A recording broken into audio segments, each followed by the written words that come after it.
It has just gone 11 p.m. in New York. It is 12 noon in Beijing. It is 6 a.m. in Babane in the beautiful kingdom of Eswatini. Good morning and welcome to the Monday edition of Kusile Breakfast Show. It is Monday the 18th of January 2021. I am LinkedIn Kule. Many thanks for joining us.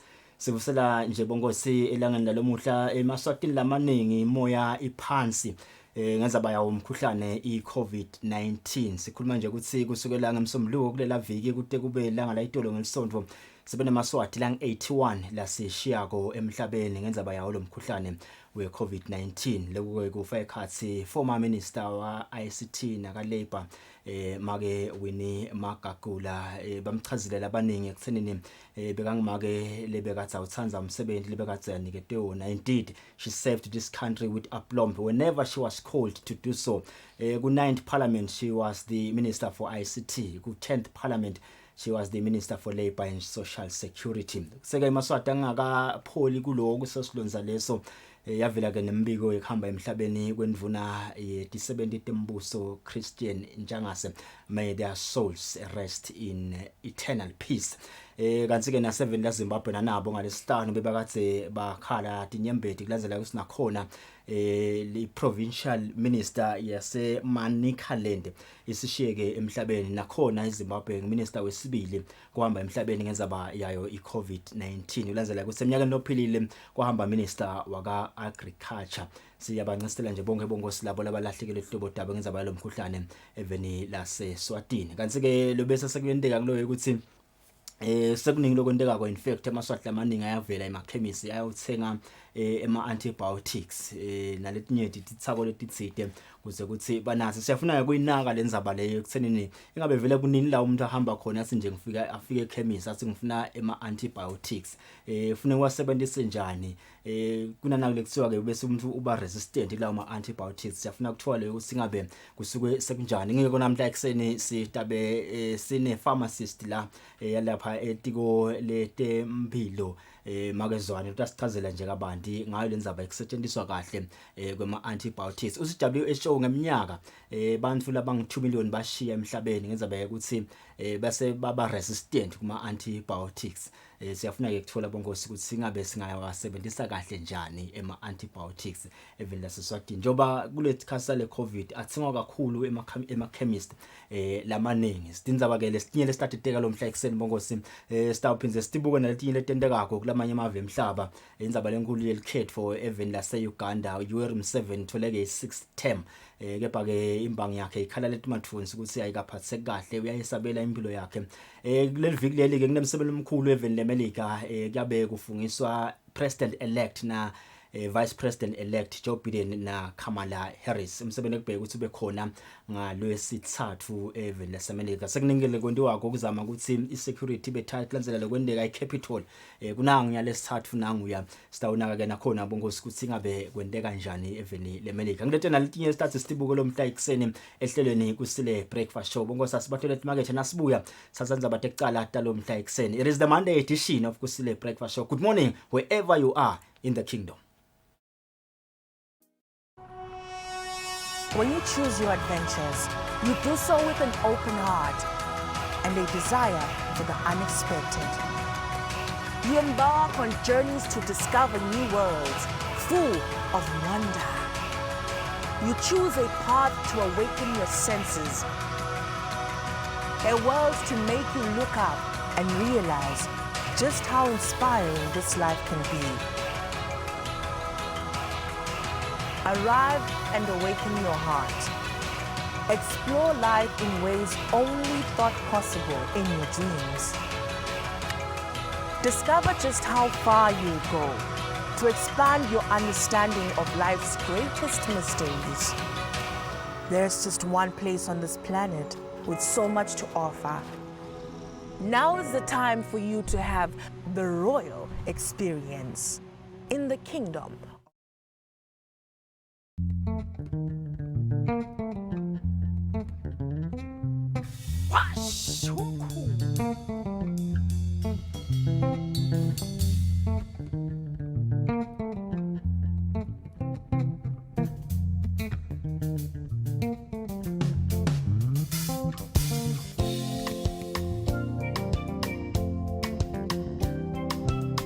are they yours?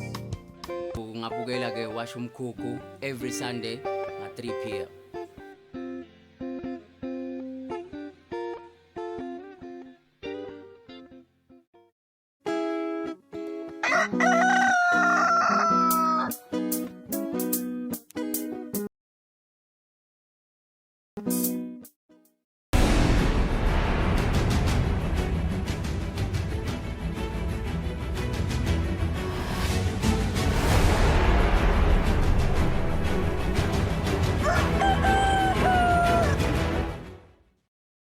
Ukusiya sinivusele sinamukele tindzabeni tekucala hata lo mhla ekseni ehlelweni Kusile breakfast show tifunzelwa nguLinkedIn kule.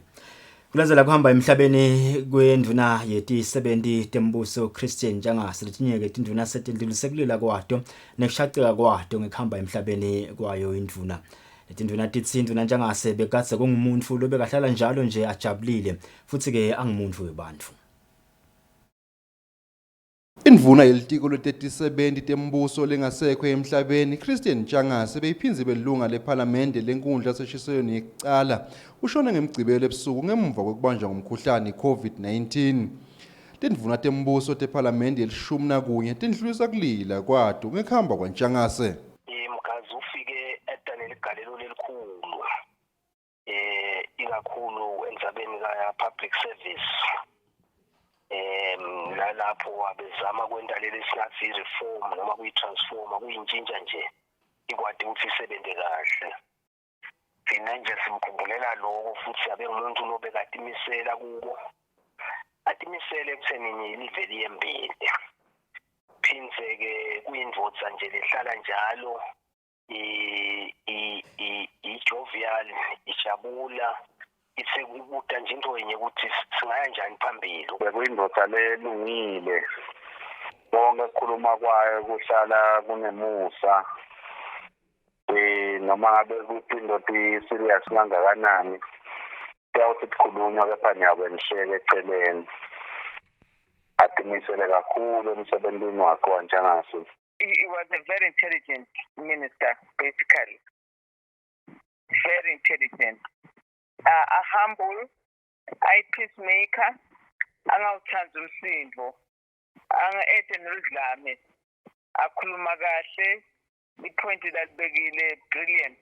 Minister Ntshangase was a very close colleague, as a Minister of Public Service and the Minister of Finance. We worked close together, we both in the PPC, looking at budgets, looking at things together in the same building.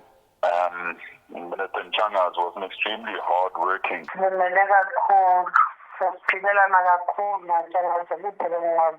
Indoda nje lele moya lophansi ngendlela lesimanga. Indoda lele mbono lekwatiko nekukhuluma sengisho ukukhuluma nebantu. Indvuna Ntshangase ilandzela umhlonishwa Ndvunankulu Ambrose Mandvulo Dlamini lena yashiya emhlabeni ngemuva kwekubanjwa ngomkhuhlane COVID-19. Etindzabeni Eswatini TV kubika Fortune Dlangamandla ngisembabane. Libandla letindvuna tembuso kuphalamende yelishumi selendluliseke kulila kwalo ngekuhamba emhlabeni kwalo lebekatsa indvuna yembuso kuleyo phalamende make Winnie Magagula. Loyo beka indvuna yembuso Winnie Magagula ushona nakudzabuka kusa ngemgcibelo ushona nje bese kasebandleni lelikhetfo nemngcele kuphalamende yemfica waba indvuna yelitiko letekuchumana wasekuphalamende yelishumi waba indvuna yelitiko lete-70 nenhlala kahle yato asesive libandla letindvuna tembuso lasebente nalo tichaza ukuthi timkhumbula ngani. Into lenhle nje lengikhumbula ngayo beka ngamana vume nje futhi nasinikwe ama-assignment kuthiwe kunana indzaba nayisayikhuluma kusasa noma kuleviki elidako ahambe noma akayiphenye nakethu iveli lahlekele lala besakhona nje bengethemba ukuthi yonke letindzawo letinemathundi kulolu khetho lwakithi kule system yetinkundla utasisita nomake akuphenye akwende kuvakale simbonile alwa impi bekuyimpi leyo ukuthi live libefakwe paragraph waphinde wabuya nayo ama-negotiations yabuya agowa ize lachubeka lathuthuka. Bekuthi na umnika umsebenzi umbone nasesibuye sesihlangana ukuthi uhlale phansi wa-researcher. Ngiyakhumbula nje naso isikhathi lapho kwakusuke umsinjana na-European Union ibastreetnisa wakhipha nyawo lwini ukusebenza both sides yabonisa ukuthi la ngwane siyabambisana netisebenzi. Ngufundile-ke ngaye sisasebenza the past 5 years sikanye ka-cabinet. He was a very strong-minded person. Lokunye bengikuthanda kakhulu abe-frank kuma-presentation akhe. Umuntu was free from fear of anybody. A-driver lama-points afuna kuwa-driver ngendlela lefanele. Yabona wini siyamkhumbula kule tindzaba lezi, siyakhumbula tindzaba letalela special paragraph. Wasebenza kakhulu lapho lize walisita kakhulu. Kanti misele lemisebenzi beyisebenza kakhulu vele beyi-true politician and bayi-understand le system nelive lakangwane. Leli bandla letindvuna tembuso lasebenta nalo Magagula lilelele live emakhosi umndeni kanye nebangani ngekuhamba emhlabeni kwaMagagula etindzabeni Eswatini TV kubika Fortune Dlangamandla ngisembabane. Abantu labashile emhlabeni eveni kusukela ngamsombuluko evini leliphelile kube ngumgcibelo babe nge-65 basishiya ngendzaba yawo umkhuhlane i-COVID-19. Ngemsombuluko bantfu lababikwa ukuthi batfolakale ukuthi banalomkhuhlane bangu-276 kanti lababikwa ukuthi basishile emhlabeni bebabathathu bebafaka ekhatsi babili besilisa namunye wesifazane kanti kude bekanesifo. Ngalesibili lababikwa ukuthi batfolakale ukuthi banalomkhuhlane bebangu-208 kanti lababikwa ukuthi basishile bebange-21 bafaka ekhatsi besilisa laba-13 nebesifazane laba-9.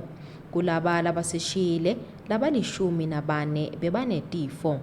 Ngalesithathu lababikwa ukuthi batfolakale ukuthi banalomkhuhlane bebangu-205 lababikwa ukuthi basishile beba-13 kanti bebafaka ekhatsi besilisa laba-7 nebesifazane laba-6 laba-8 babo bebanetifo.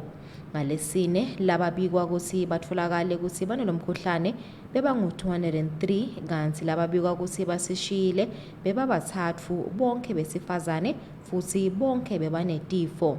Ngalesihlanu lababikwa ukuthi banalomkhuhlane bebangu-205 kanti lababikwa ukuthi basishile beba-8 bafaka ekhatsi besilisa laba-3 nebesifazane laba-5 bonke bosiphohlongo bebanetifo.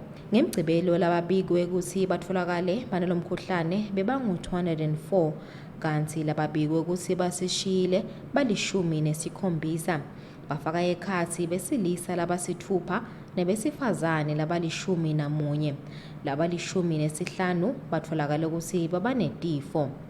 Kanti-ke ngenhloso yokunciphisa siminye etibhedlela salapho kuhlolelwa khona lomkhuhlane uhulumende wasukumisa tindzawo lapha embabane lapho sive sitawuhlolwa khona emakiosk lasetindzaweni letifaka ekhatsi Mahwalala, Msunduza, Bahai EPR Complex kanye nasesidwashini ngase-SOS.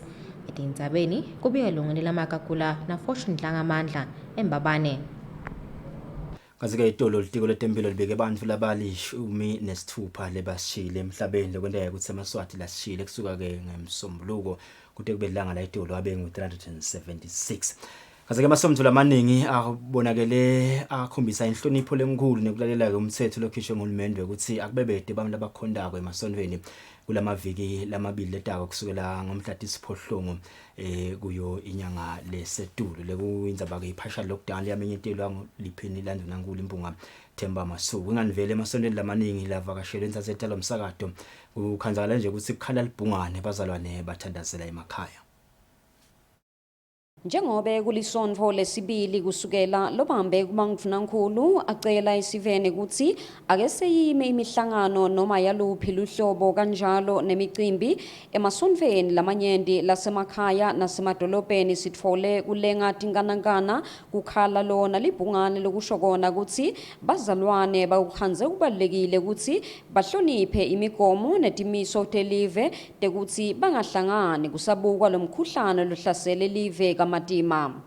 Emasontveni lamanyenti kubonakele ukuthi bazalwane bavele bahlalela ngasemakhaya bathandazela ngakhona etindlini tabo kubambisa live kulensinza betjatsi yemkhuhlane losowuhambe nemaswati lamanyenti evene. Sihlalo wenhlangano i-Council of Churches Archdeacon Bhekindlela Magongo udumise baholi bemabandla nebazalwane ngekuhlonipha imiyalo nemigomo elive ekutheni kube bede kuhlangana wacela kubazalwane nebafundisi ukuthi abangahlali kuphela emakhaya kepha abafunisise buso baNkulunkulu ngemthandazo kulesikhathi lesimatima kangaka. Bangona ukucala kubonga kakhulu kubazalwane nabaholi bemabandla ukuthi basihloniphe lesinqumo sahulumende ngoba uhulumende inhloso yakhe ukuthi kusitakale emaswati kuphephe emaswati kungaba ngona ke kusho ukuthi lokuhle kwekuthi kuthandaza akavalwa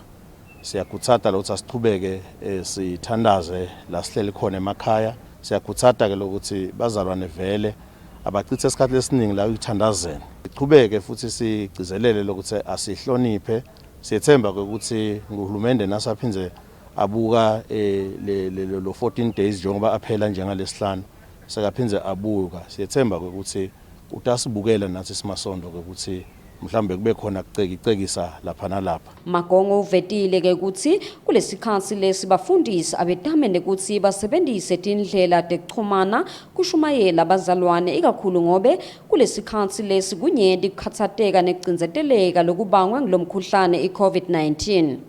Umbiko uhlanganiswe ngizodwa Dlamini nginambonga Dube ezulwini. Bosomatekisi labasebenzela ke edolobheni lakaManzini bathi nanoma lohlelo lwahulumende lelawula ke kuhamba kwebantu ipartial lockdown lubakhinya bete kakhulu ebusinessini kepha yakumcoka ukuthi onke amaswati ayilanzelele imigomo lemisha lebekiwe kude lonke iswati litawuphepha kulomkhuhlane weCovid-19. Nathi sikhombisa kulenyanga lobambe kuMangudvunankulu lapha eveni Themba Masuku wamemetelela ukuthi uhulumende soyaliqinisa lihlelo lelawula kuhamba kwebantu lokungana sidzingeko ipartial lockdown kude kube malanga la14 kude live litawukhona kulwa nemkhuhlane iCovid-19. Lolu hlelo lute netinguquko lokufaka ekhatsi ukuthi titolo kumele tivalwe nakubumbana insimbi yesitfupha nzambama onke malanga. Bosomatekisi labasebenzela edolobheni kaManzini bavakalisa imivo yabo ngepartial lockdown. As much as sisebenta sitizama njengasomabhizinisi kufanele ukuthi siyilanzelele imigomo ngoba impilo nayinye nje kusasa utawukhona ukuthi uzabalaza uqhubekele phambili nangabe nyaka ukhonile ukuthi ukulanzelelo lathi uhulumende asikwenda. Yebo kona kusishayele la businessini bantu bancane asikhona icasheka ngendlela lefanele kepha ke sesilwela lokho ukuthi nje nangabe utawulala udlile impilo ichubeke kube precaution kulama nanjani sahulumende lathi tasiwalandzele ngicabanga ukuthi kumcoka kakhulu lokho mawubuka nje lendlela lokwenteka ngakhona kulamalanga vele lo business eyiphasi kakhulu mina nje selokusile ngiphume kanye akhe 50 munye imoto kufuna yethe ifuna iservice konke nabantwana babuke mina ukuthi mangibuye insamba mangiphethe sinkwa kude besithi thina kube manje basekeyekela la kulo 7 bangasixokoshi manje sithi ngalo 8 thina sigcine ngalo 8 kuze sibone ukuthi wonke umuntu uphephile la edolobheni kaManzini ngoba labanye uthiwe sebastranded abantu laba bangasatholi ukuhamba. Cha kona kuSilimete ngeke sikhala kodwa nje kuliwa nemkhuhlane bafu kuSilimete nje kakhulu njengoba shele eja ukuthi kube sine simatekisi basiyekela sike sithi nje kancane sibuka lokuthi lo muntu vele nje lo la drobheni lo ufike mhlambe nje late uyasitakala ukuthi ehamba yofika ekhaya kuSilimete nje kona kahle kahle asisho ukuthi uhulumende asibeke asekela asicoshe ngabani naye akabuzi ukuvela kusanamuntu edrobheni bese uyasigalela ke siyaphuma kahle kahle kona siyathanda sivele silwe nemikhuhlane vele yonke lemithetho yehulumende sithi mase vele uyilandzela vele. Kuleli hlelo le-partial lockdown leseliqinisiwe ematekisi netinqola letitfutsa sive kubheke ukuthi tilayishe lokusiphohlongo ekhulwini etindzabeni Eswatini TV kubika Fortune Dlangamandla nginambonga Dube sikamanzini. Lunga lephalamende lenkundla yakugege Musakunene lidumisa ke uhulumende ukuthi ente konke lokusemandleni ukuthi umgwaqo lusuka kusiqinusa uyegege lowema kwakhiwa bese ke uyachubeka uyakhiwa njengoba sayitfolakele inkampani yakanyasi lekunyoke letawuchubeka nalokwakha lomgwaqo. Lomgwaqo long 42 kilometers lokwakhiwa inkampani yakakukhanya wema kwakhiwa ngenyanga endlovulenkulu eminyakeni wa 2018. Njengoba divakala nizabade ukuthi umgwaqo ubheke ukuthi uchubeke nekwakhiwa njengoba sewuniketwe inkampani yakanyatsi. Lilunga lephalamende lenkundla yakugege Musakunene lithi bayinkundla bathokota kakhulu ukuthi lo mgwaqo uzotawuphela nanoma nje tindleko tekuwakha sitawuba setulu. Siyambonga ke uhulumende ngwenyama ukuthi ekugcineni agcine awende onke ema processes ngoba sibe nkundla yakugege nje sine portfolio yaka works bebas informa ukuthi okay nyalo ba invite ema constructors lataba interested ukuthi aqedele lo msebenzi. Sibongele nalo logcine aphumelele angethukanga noma ke angithi angethuki mangibona ukuthi labanye bagcine bangakakhona kufaka nyathi. Lo mgwaqo loya mawubuka uyawubona lokuthi vele unema challenges udzinga umuntu nyalo lo sa vele unexperience lenengi ukuthi awuthathe awuqedzele ukuthi awuthathe futhi aqhubeke nayo awakhe awubeke ezingeni lesithathe sifika ku 2022 ububambe leso standard leso njengekusho kweliphupho lengonyama sekudinga ke ukuthi manje vele kumbe ebetawuqedza kukhanya keja kumbeke ebeyawuqedza ngaleyo standard leyo minyaka leyo but nyalo mabuka se advance siyembise kufuna ukuthi lokungenako loqedzako angete lokunye ukuthi kuze kube umgwaqo vele utawukhona ukuthi kubanjwe lezi ngingaphinzi kubiye lemuva. Sibonga ke uhulumende sibongele nebantu benkundla yakugege ukuthi le project egcineni kwakhona sitawugcina iphumelele. Angadi noma kufute ukuthi sijabule sijabula kakhulu but sinekuthi bamba uma ubuka lesimo semnotho mobuka nasifo seCovid. Siyathemba nje ukuthi uhulumende kule budget latayifaka eqedza umgwaqo itawuphumelela futhi siyathemba futhi ukuthi inkampani lenkulu njengeyanyathe sihloniphako almost everybody is respecting that construction yaka anyathi. Siyakhola lokuthi noma ngabe kumbe uhulumende ukhola atahle khona ngoba kuyabonakala vele ataba kumbe nema challenge kumbe ngesinye isikhathi ukuthi kumbe angaba ku cash flow le liquid.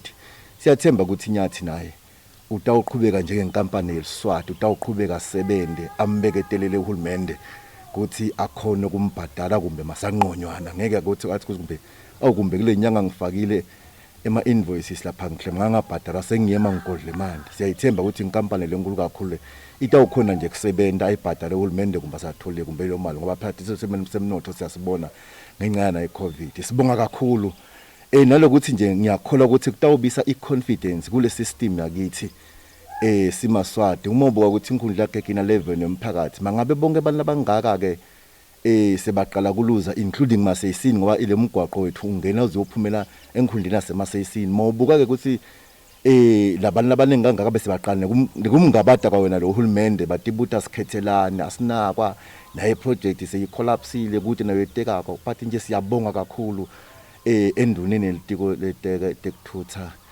netakhiwo neteam yato na uhulumende wonkhana sithi lenkampani ekubheka usicale ngenyanga yendlovu lenkulu kwakha lomgwaqo kanti ke kubheka usicetse ngeminyaka wa 2024 bekuhlanganiswa ngeLinkedIn Girl Simuva Show ngekugege. Kunemntwana lonethi inyanga letilishumi nesihlanu lokugula ke kabuhlungu enzaweni yaseBulanzeni enhlana kaHoho. Lo mntwana ke unesimila lesikhulu ensanyeni.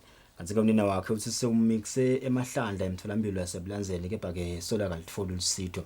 Ucela ke lisitho esiveni ukuthi amane bambambise atakhona kumixa lo mntwana isibedlela lesikhulu. Ngekusho kwamake walomntfana lonetinyanga letilishumi nesihlanu budzala, lomntfana wakhe wacalwa ngilokugula emavikini lamatsatfu lendlulile, kantsi wamila simila lapha entsanyeni, intfo lementa ahlale akhala njalo njalo ngenca yetinhlungu kantsi ebusuku akulalwa ngobe lomntfana ufutselwa ngulesimila lesingafuni kuphola kepha silibala kukhula njalo njalo. Ukugula komcale kancane bengicabanga ukuthi lithumba. Ngamisa eklinikhi kusavele kancane. Eklinikhi basinika amaphilisi kwachubeka kwakhula. Ngabuyela bafike bamjova. Manje solo akuvuthwa. Sekunesikhathi esingaba ngo-3 wemaviki. Siteke mangembuyisela eklinikhi kokugcina wathi nesi naye akasaboni kahle angemchubekisele esibhedlela lesikhulu. Unina walomntfana Busisiwe Sifunza uthi lomntfana sowuphila ngekudla indengane kuphela, kantsi lokumvisa buhlungu ukuthi nemyeni wakhe wenda umsebenzi wekunisela emasimini eThabankulu, intfo lenta ukuthi kube lukhuni ukuthi bamikise isibhedlela lesikhulu ngaphandle kokumikisa imtfolampilo lomncane ebulandzeni, kantsi nabonesi kulomtfolampilo bathi sebehlulekile ngoba sebakwente konke labangakwenta kepha nani lesimila kuphola. Longatsandza kusita lentfombatanyana angabatsinta enobolweni lethi 78151423 noma lomsakato eluhlangotsini lwetindzaba enobolweni lethi 24119600. Etindzabeni kubika zodwa Adlamini nginambongwa Dube ebulandzeni kaHhohho.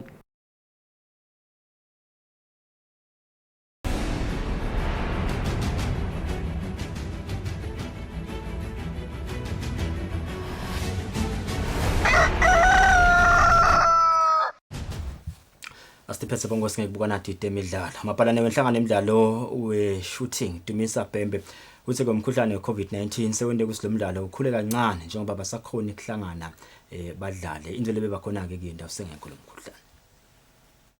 Umdlalo we-shooting ngileminyaka yemidlalo kuleli le eminyakeni endlulile beyikhomba ukuthi iyakhula ngelizinga lelisetulu njengalokuthi inombolo talese badlala lomdlalo tiyenyuka mihla yonke. Kepha ke kuphetfwa umkhuhlane we-COVID-19 sekufuna kwentela phansi wonke lo msebenzi lomuhle lewentiwe lenhlangano ledlalisa lomdlalo. Maparano nalenhlangano Dumisa Bhembe uthi vele lo mdlalo ulimele kakhulu ngalokuhle umiswa. Lesifo sibange ukuthi sihambe ngenyalo linwabo, sihambe kancane ngalokuthi asikhoni kuhlangana eminyakeni lendlulile lapho khona besihosta ema-games alandzelana. So kudubula kuyinto le practical kakhulu. Kangangoba ngathi uhlelo ungapractice ungadubuli ungakhompete uyokhanze ukuthi iperformance yemidlalo seyishona phansi. Lesikhinyabetha kakhulu ke le sport ngalendlela le. Bhembe uthi noko kusukumiswa kwemidlalo ye-league lekumele icele masinyane kutoba sita kuthuthukisa abadlali lomdlalo. Badlali batawudlala same players as same teams kuze kuphela umnyaka. Lapho ke labo coach they be able to monitor labo badlali labo laba fixed ekuthenini baphakamise skills sabo sekudubula. Bhembe uphethe ngekuveta ukuthi imidlalo lethintekile ngekumiswa kwale midlalo kufaka ikhathi leyo yabomake lebekumele ukuthi idlale eminyakeni lophelile lesolo banelethemba ukuthi batogcine bakhonile kuyidlalisa. Lobekela umsakato we-Eswatini TV temidlalo ngiphathiswe Msibi engonini. Bokosikale toto emidlalo sitibamba lapha ke indzaba yethu tekucala ehlelweni Kusile breakfast show sitabahlola imarket kanasibuya sitabe siteka ke yona indzaba yokusetshenziswa kahle kwema antibiotics nekusinabe wasebenzise kabi usuke wasebenzise kanjani nekuthi ke ngibani vele lokufune asho between doctor nale patient ekuthenini uthi ngema antibiotics ngimyini ngitavuka ngayitshela dokotela hayi ngibhalele nama antibiotics dokotela ngitakhona kuphila kunagula lokungiphethe kula lokunjani ke vele nalokuthinga wona lama antibiotics bongosi asibathele imarket sibe sichubeke nehlelo.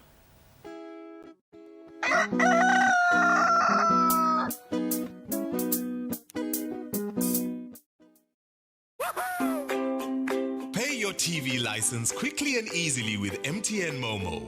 Simply dial *007*3# and select option 8 for TV license. Enter your national ID number as your reference and the amount you wish to pay. Then enter your PIN to confirm your payment. Once your payment has been made, you'll receive a confirmation SMS of your payment. If you're a first-time payer, you get another SMS for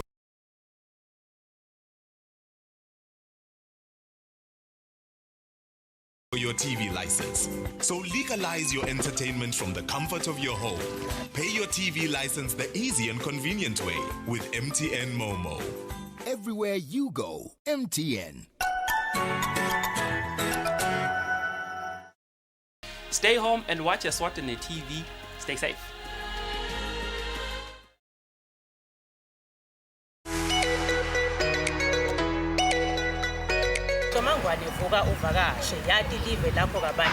There's so much to learn and see in the kingdom of Eswatini.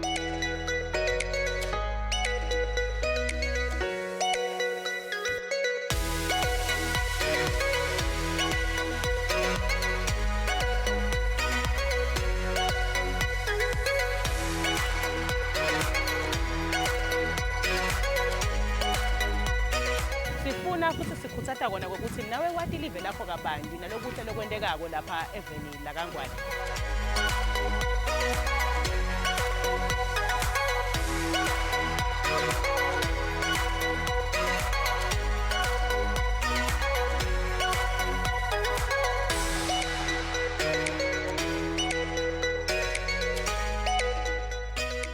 Namambalo uyabona mbukeli ukuthi indalo is a beautiful thing. Ubukhulu baNkulunkulu buyabonakala ngendalo.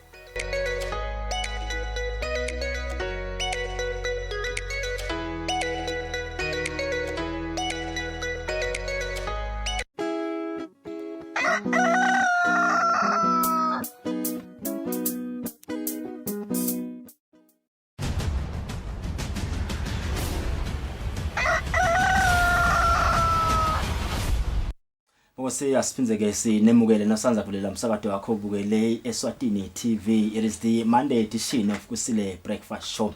Sifuna ukuthi kayenza babongosi kusetshenziswa kahle kwema antibiotics. Kusile nakufika lo mkhuhlane kwanza inzaba yokuthi asambeni siyawufutha. Safutha sathola bogomu safutha.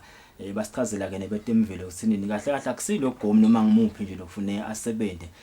Sitheke sisana ke lokho kwasesekugijinywa kuyiwa nasemakhemisi kwathiwa sekune kit nje loyithengako utotivikela kulomkhuhlane COVID-19 lefa ekhathi kusilakhathi kulethithako letikhona kunalama antibiotics. Sinasifundo zwana ke uchamuka khona itiko letempilo bongosi.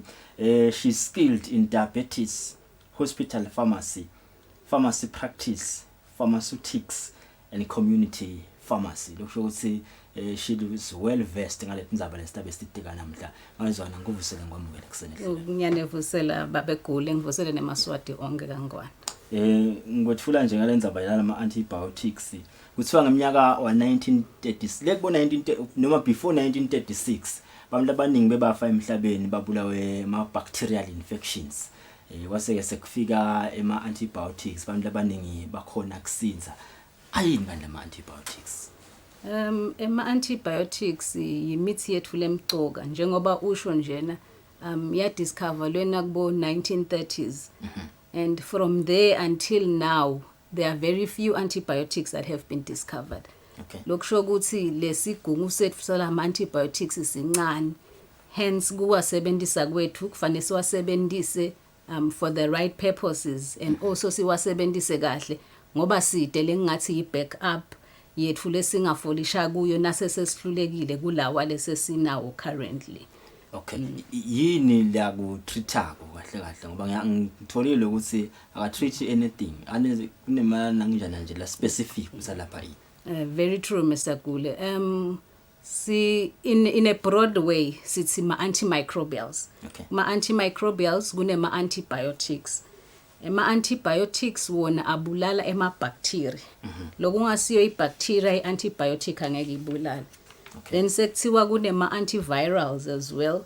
Lama antivirals ngilala buke ema viruses lafaka ekhathi iCovid lafaka ekhathi bo HIV. So ngeke usebenzise antibiotic utawulapha i-virus kude lokutawukwendeka kufana nekuthi nje uvule mandi uwathela phasi. Ngiyafuna ke lokugena loba ngiyabona sikhwa la ngeke azakulapha but ke nangithi ihlalele nje mina ekhaya ngiyakhwehlela ngoba sinanhlangata lo mkhuhlane ngingasuka yini ngi-pharmacist ngifike ngithi no ngicela ucela nje ama antibiotics. I'm trying to say kugula kubona abantu ukuthi lo muntu uyenza ngala antibiotics mina patient noma wena pharmacist. Kutawubona so chemist wakho noma dokotela wakho. nguye lo he's the one who's able to tell ukuthi is it an antibacterial infection that will need an antibiotic. We do have viral infections, for instance, the common cold, that not necessarily need antivirals, but umtimba wethu uyakhona nje ukuthi uwa eradicate from the body without having to use the antivirals. So ngudokotela wakho, ngunesi wakho, ngpharmacist wakho lo skilled lo ngakutshela ukuthi udzinga ini nini lokunganani futhi. Niyadibana yini mhlambe nemanixoxisana nema colleagues enu ye situation la utawufika khona lo muntu la embi kwakho asini umuntu ocela nje ipenicillin akude lo ngiyela ngikudzingako la umuntu ocela nje nawo vele nani nimnike ke ntomcosha lambi kwenu ngoba the tail is working the dog in this case. So we have instances like that, and for us as health practitioners, it is important ukuthi siwafundzise patients ethu ukuthi loku ukudzingana kwento enjani, and futhi it's us who need to stop or cut this. Sitshele patient, even though mhlambe in some instances itawuletha ubuka the business part of it, when if it is not right for the patient, do not give that patient. It's our mandate lokuthi si look out for the interest of our patients. Yevakala ke bongosi uthi nawo ufika nje sinomfika esibhedlela nomfika kuleyo pharmacy akusuke lo lokufuna uchazele kwakho kushiyana ukuthi ukwentekani utabese soyathola ke dokotela noma pharmacist kuthi cha singakwendela nama antibiotics nanga ngiyathola ukuthi vele kuthiwa some antibiotics are broad spectrum, some are narrow spectrum. Kusho kuthini? So my broad spectrum ilapha a large number of the bacteria. For instance, we've got gram-negative bacteria, we've got gram-positive bacteria. So na broad spectrum yakhona ukuthi ingabulala a large group of those bacteria. But nase say narrow spectrum say ibuke a very specific group to eradicate that specific group. And maybe kumcoka lokuthi before we give an antibiotic, we need to know what is the causative bacteria that is causing, so that we are able to target that specific bacteria. Singafuniseli njena ngoba once sifunisela sesitawubulala mhlawumbe nema microbe nema bacteria in the body that are useful. Yes. Maybe let me zero in kunasikhathi lesikusonyalo sale COVID. Ngoba ngisho nje usinami ngengathi ngiyadihlolela la kula chemist kuzobe seyikhona le kit. Fuyenze izinto ocela nje la ngumthi lokwe COVID. Bawafaka la ma antibiotics la khathi. Uthi kulokukhwehlela ngoba nichaze ukukhwehlela kwehlukene kaningana. Vele are useful in lama antibiotics kule nangithi nje ngiyakhwehlela ngiyesaba ngine COVID angigijime banginike le kit ya le COVID. Akusiko kahle lo kwenda akusiko liqiniso. Because mauna fanele sathi simaswati i-COVID kude liphilisi lelapha i-COVID. But la ma vitamins maybe ma minerals leswathathako swathatha ukuthi abooste umtimba wethu kuthi nase sithola le infection ukhone ukhanze ustrong ukhone kumela noma ku reduce le intensity yale infection. So emalangeni akade kude i-combo noma i-kit lelapha i-COVID. We are boosting our immunity so that it is able to fight the virus nase infective. Ngasuka inyalo nje angikhwehleli inyala ngendini ngasuka inyalo ngiyofuna lama antibiotics ngizinto nasa sengendela ukuthi nakufika whatever bacterial infection ikhanze ukuthi I right. No, logo it is very wrong and it is very harmful. Wekuqala ema antibiotics are wanatha for a specific duration of period. Yes. Ndawusuka nje nyalo ngihambe ngiyonatha ama antibiotics ngiwanatha isikhathi esinganani. Ndawanatha the whole COVID period, which is not right. Lokho kwenda ukuthi le bacteria igwami la maphilisi asangangisebenzele futhi kutawubulala the bacteria that is in our system, which we call the normal flora noma the useful bacteria. Kusebenzisa for a long time and unintended. So it is very wrong, and we very discourage a public to go and look for antibiotics. Okay. Like ngidawuthi yonke kunemithi lethite man bakuba nema side effects akhona. Akhona yini ma side effects alama antibiotics? Yes, akhona ama side effects ema antibiotics. For instance, utawunatha i-antibiotic unathe ungakadli. Itawende ama complications. You find you'll have abdominal pains, you will find you have diarrhea and lokumcoka lesikubuke kakhulu kulama antibiotics is the issue of resistance. Ema antibiotics ethu saka resistant to most of the infections that we have. Lokho kubangelwa ukuthi sisebenzisa ema antibiotics kabi, siwasebenzisela for na imikhuhlane lebangwa ama virus, sisebenzisa ema antibacterials. So kubungoti maswati lamahle. Uyachaza vele WHO ukuthi baningi bani bayafa emhlabeni babulayo ukuthi nasebanikwa lama antibiotics akasasebenzi seka resistant. Ngiyafuna lokungena lapha ekuthenini kunini vele kusuke kwendeke ini ngoba ngiyithole ukuthi omunye umuntu kuthiwa wanathe waqethe lo muntu anathe 5 eve ukuthi hayi no sengiright asangibeke lawa ngiyawanatha mzukwana sekunenkinga sengidzinga lama antibiotics ngithola into leto bangaloyo ukuthi bese lo muntu soba ndawuthini sekuyagwama whatever lekumphetha akasasebenza ama antibiotics yini letinto lesitendako letingendayo ukuthi bese sisi ama antibiotics aka resistant. Okay, kuqala lapho kulawa ukuwasebenzisa nakathi dokotela wakho noma so chemist natha 500 mils kathathu ngelanga for amalanga lang 5 ubuke ukuthi lo 500 mils uyi dose leta ukhona kubulala leligciwane. Anything below lo 500 mils ayisakhoni kulibulala leligciwane. Nakabuke ukuthi wasebenzise for 5 days usho ukuthi for that period, for that duration of the 5 days le concentration yale antibiotic lamtimbeni wakho is enough kubulala le bacteria. If the concentration is less, le bacteria itawuba ne resistance, itawukhona kulimela le antibiotic igrow resistance, hence bese awusakhoni kusitakala na usebenzise le antibiotic. So kumcoka kakhulu siwanatha nangabe kufanele antibacterials nangabe kune bacterial infection, nangabe futhi prescribe ngidokotela wakho noma ngunesi wakho wanatha ngalendlela lekushiwo ngawo. Lesizama ku encourage nyalo noma ku create awareness. Batawuthi natha liphilisi linye kathathu ngelanga. Logo is not enough information.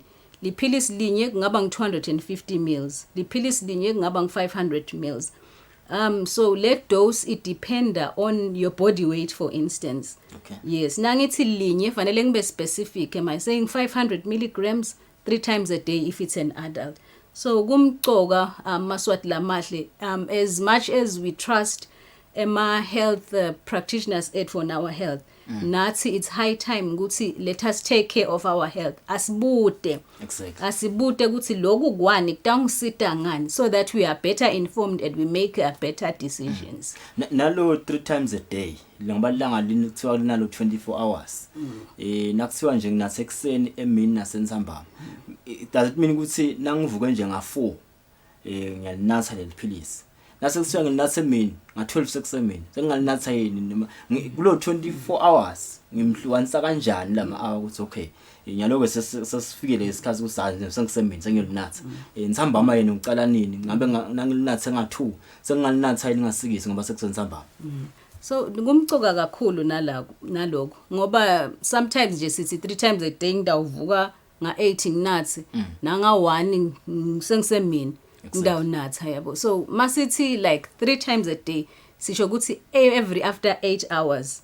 So every after 8 hours uyanatha. Nakabe ngu4 times a day every after 6 hours uyanatha. Leni ngoba the duration or the hour, for instance nangithi every after 8 hours ngiyanatha nyalo, le concentration yale liphilisi lami after 8 hours it will reach a peak.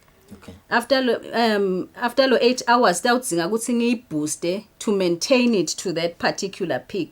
So nangalandzeli lo 8 hours tawukhanza ukuthi se iyenyuka iyehla le concentration in the body and it's not effective to kill le bacteria. So it's very very important 8 hourly, 6 hourly, 4 hourly as appropriate. Nebumcoka ngiyathanda ukuyigcizelela le ukuthi noma banginika leshunjana sami angithweni la khathi akufuneka after 3 days sengimile yini lobo umcwazi angibona se onke uma ngi20 kuphela ngilo 5 days lengikhulume ngawo wanathi as a pill. We want them to be in the body for a specific period of time.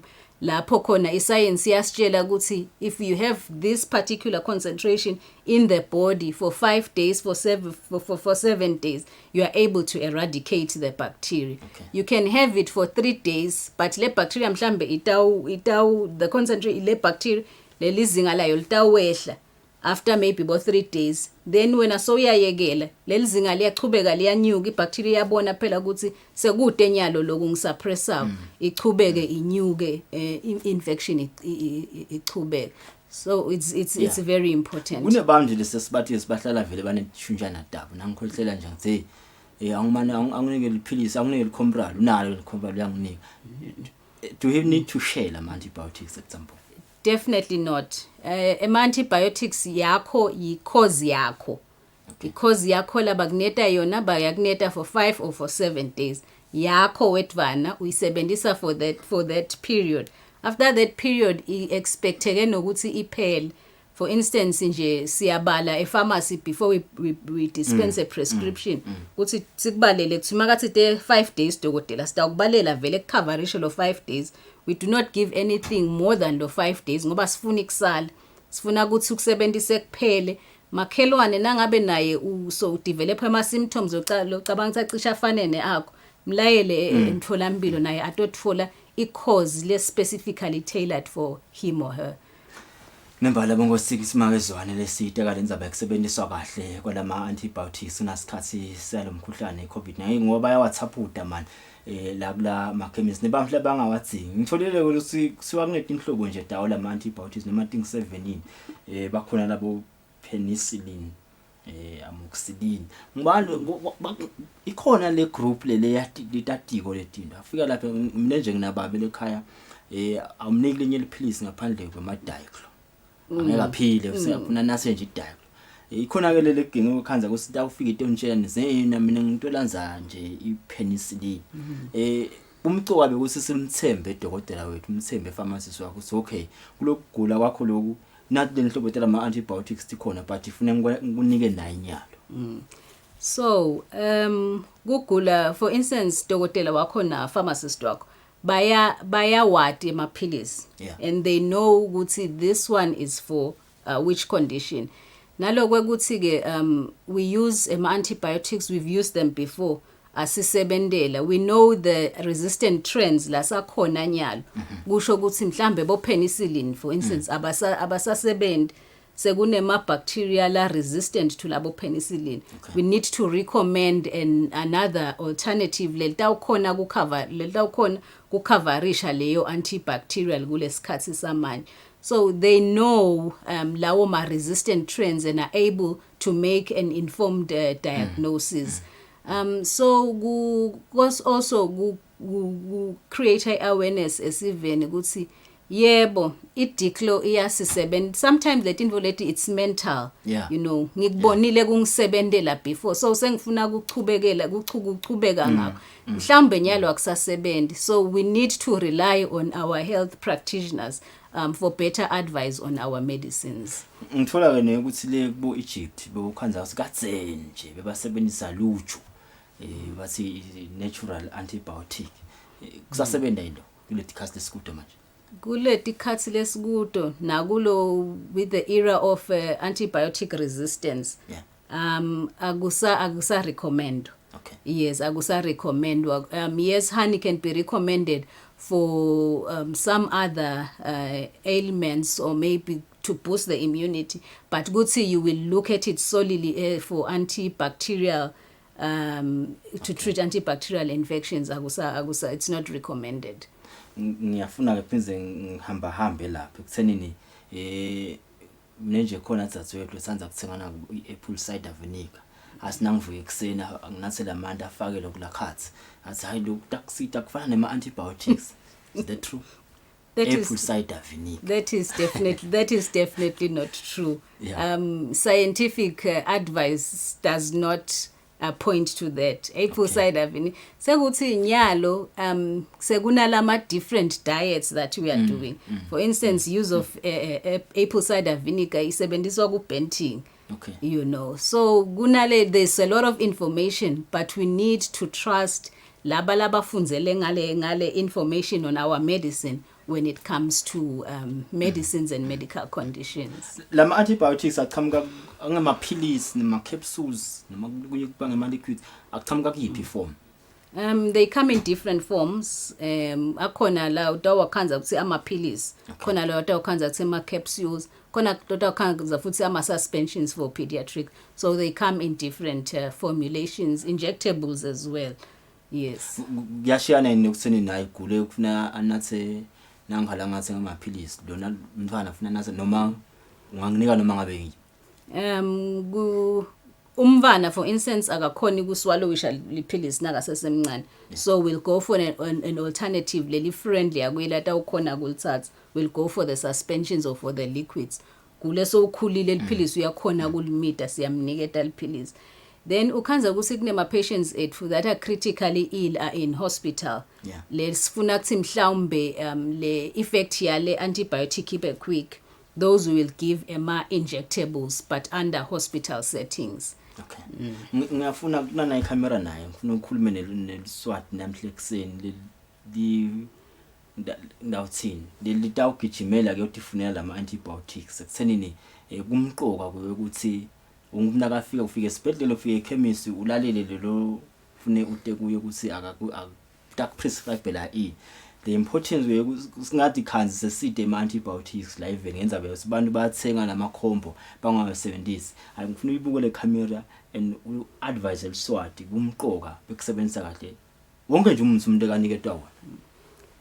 Maswati lamahle kule era ye COVID-19 sonke siphaphulekile sifuna usizo but lokumcoka lesiccucutelako siba ka health. One ukuthi udle kahle kudla lokunemaseko lamathathu. Lama vitamins lama minerals lowatholako kulama combos labasithengisela ngabo 300 400 kukhona ekudleni lesikudlako.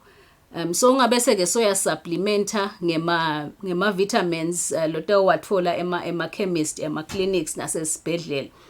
But I just want to emphasize ukuthi antibiotics kuleyo combo labakuthengisela wona awasiko effective awasebendi and anesikhathi lapho afanele asebende khona, but we do not use our antibiotics for prophylaxis. So maswati lamahle asidle kudla kwethu lokunemaseko lamathathu, sidle tibhitfo, sidle ema vegetables khona sitawubooster immunity yethu. When nangabe sidinga medical attention sitawuya emtholampilo yethu kubodokotela kubonesi bethu for further investigation batobona sidingo sema antibiotics noma ema antivirals. Well, there you have it. Kube asifuthe nabe siyafutha but naso sifika ngala ngasesibhedlela asitholele advice kulabo labafanele. Manje siyabonga kakhulu ukuthi ube nathi we celebrate ngema World Hackers. Ngiyethemba le ukuthi lesikhathi se COVID inangabe besinithathela phasi sisikhombisile ukuthi nemcwa kanganani kuphileni kwethu nje. Siyanibonga kakhulu indlela entimisela ngayo bedempilo kulesikhathi lesi. We know it's not easy for everyone. We celebrate you nanani nje nawe nje ngiyakucelebrate lokho la. Siyanibonga kakhulu inzima lenindaba ukuvikela imaswati kulesikhathi lesi. Yeah, keep shining. Siyabonga kakhulu. Siyabonga babagoli. Uma ngizona bongosi qhamuka etiko letempilo besiteka lenzaba ekusebenziswa kahle kwama antibiotics njengoba na ungasi uyavuka ekseni yalo uyala kulamanye amakhemisi la delobheni embabane. Ngineqiniso ngalikhosa zilibe nashukela nali bongosi ngenteka ungathole ama antibiotics kude kepha kunebamle banatho dishunjana tabe emakhaya tala ama antibiotics bayawakhohlwa nekusibanawo abawanasi basibafuna ukudivikela ku COVID-19. Bongosi asibahlole eti market esitaqhubeka nalo hlelo. It is the Monday edition of Kusile Breakfast Show. Good morning.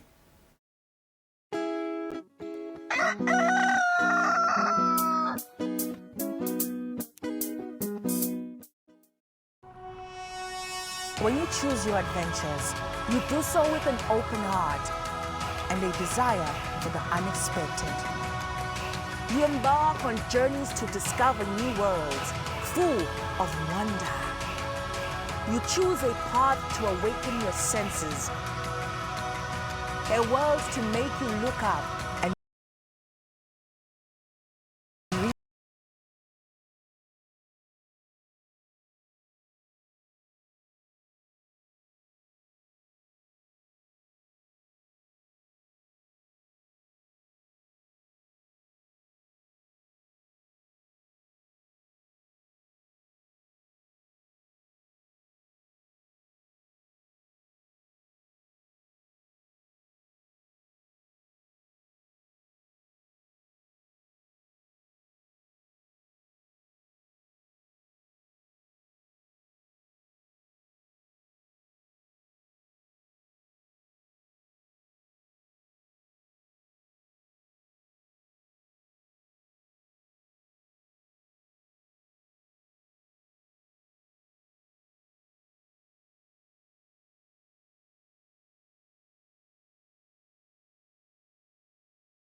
arrive and awaken your heart.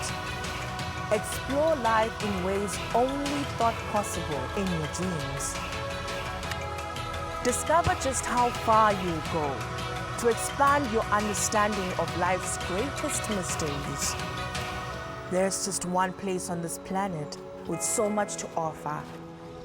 Now is the time for you to have the royal experience in the kingdom.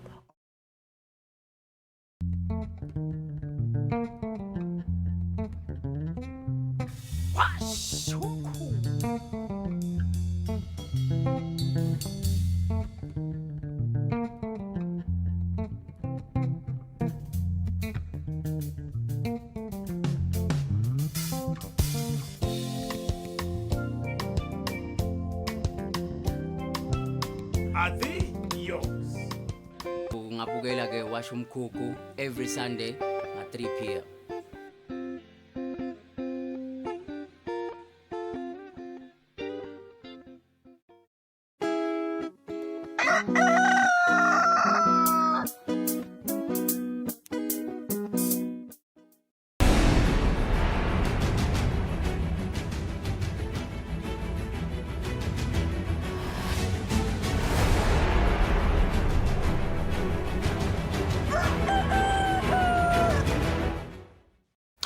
Kulibongo sisimbi yesikhombisa ekuseni ngemsombuluka sinivusele sinamukele dinzabeni jesibili dalomhla ekuseni ehlelweni kusile breakfast show libito lami ngi LinkedIn kule Kulandzela ekhamba emhlabeni kwendvuna yetisebenti tembuso Christian Ntshangase letinye ke tindvuna tembuso setindlulise kulila kwato nekushaceka kwato ekhamba emhlabeni kwendvuna Ntshangase letindvuna titsi Ntshangase bekatse kwindvodza lebeyihlala ijabulile ngaso sonke isikhatsi futsi ke kungumuntu webantfu.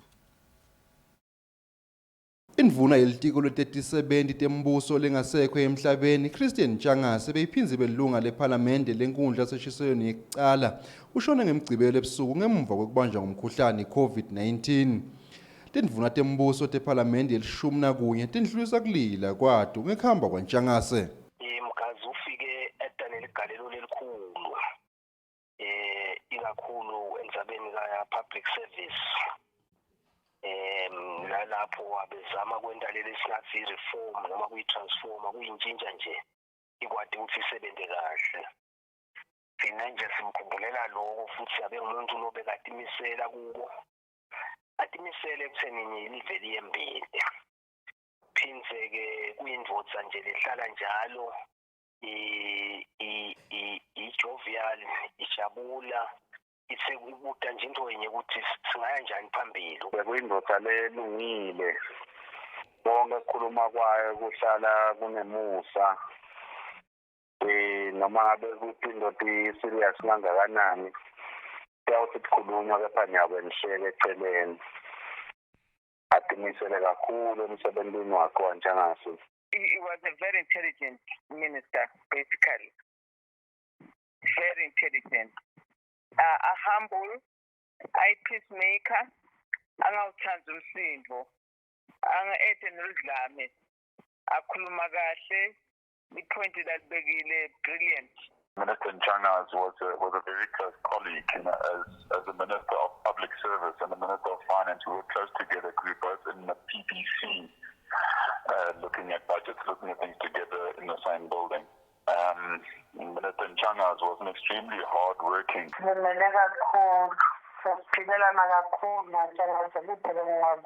Indoda nje lele moya lophansi ngendlela lesimanga. Indoda lele mbono lekwatiko nekukhuluma sengisho ukukhuluma nebantu. Indvuna Ntshangase ilandzela umhlonishwa Ndvunankulu Ambrose Mandvulo Dlamini lena yashiya emhlabeni ngemuva kwekubanjwa ngumkhuhlane COVID-19. Etindzabeni Eswatini TV kubika Fortune Dlangamandla ngisembabane. Libandla letinduna tembuso kuphalamende yelishumi nato setindluliseke kulila kwato kulandzela kuhamba emhlabeni kwaloyo libekatsa indvuna yembuso kuleyo phalamende Winnie Magagula. Loyo beka indvuna yembuso Winnie Magagula ushone nakudzabuka kusa ngemgcibelo ushona nje besekasebandleni lelikhetfo nemngcele kuphalamende yemfica waba indvuna yelitiko letekuchumana wasekuphalamende yelishumi waba indvuna yelitiko letisebenti nenhlala kahle yato asesive libandla letindvuna tembuso lasebente nalo tichaza ukuthi timkhumbula ngani. Into lenhle nje lengikhumbulako ngaye beka ngamana vume nje futhi nasinikwe ama-assignment kuthiwe kunana indzaba nayikhuluma kusasa noma kuleviki elidako ahambe noma akayiphenye nakethu iveni lahlekele lala besakhona nenje bengethemba ukuthi yonke letindzawo letinemathundi kulolu khetho lwakithi kule system yetinkundla utasisita noma-ke akuphenye akwende kuvakale. Winnie simbonile alwa impi bekuyimpi leyo ukuthi live libefakwa paragraph waphinde wabuya nayo ama-negotiations yabuya agowa live laqhubeka lathuthuka bekuthi na umnika umsebenzi umbone nasesibuye sesihlangana ukuthi uhlale phansi wa-researcha. Ngiyakhumbula nje naso sikhathi lapho wakusuke umsinjana na-European Union ibastreetnisa wakhipha nyawo kusebenza both sides yabonisa ukuthi la ngwani siyabambisana netisebenzi. Ngufundile-ke ngaye sisasebenza the past 5 years sikanye ka-cabinet. He was a very strong-minded person. lokunye bengikuthanda kakhulu abe frank kuma presentation yakhe. Umuntu was free from fear of anybody. A driver lama points afuna kwa driver ngendlela lefanele. Yabona wini siyamkhumbula kulethi indaba lethi yakhumbula indaba letalela basibeka special paragraph. Wasebenza kakhulu lapho lize walisita kakhulu. Kanti misele lemisebenzi beyisebenza kakhulu. Vele beyi-two politician and bayi-understand the system nelive lakangwane. Leli bandla letindvuna tembuso lasebenta nalo Magagula lilelele live emakhosi umndeni kanye nebangani ngekuhamba emhlabeni kwaMagagula etindzabeni Eswatini TV kubika Fortune Dlangamandla ngisembabane. Kusukela ke ngemsombuluko kulela veki kude kube ngumgcibelo live leSwatini libe nabantu labang-65 labashiya emhlabeni ngezaba emkhuhlane we-COVID-19. Ngemsombuluko bantfu lababikwa ukuthi batfolakale ukuthi banalomkhuhlane bangu-276 kanti lababikwa ukuthi basishiyile emhlabeni bebabathathu bebafaka ekhatsi babili besilisa namunye wesifazane kanti kude bekanesifo. Ngalesibili lababikwa ukuthi batfolakale ukuthi banalomkhuhlane bebangu-208 kanti lababikwa ukuthi basishiyile bebange-21 bafaka ekhatsi besilisa laba-13 nebesifazane laba-9.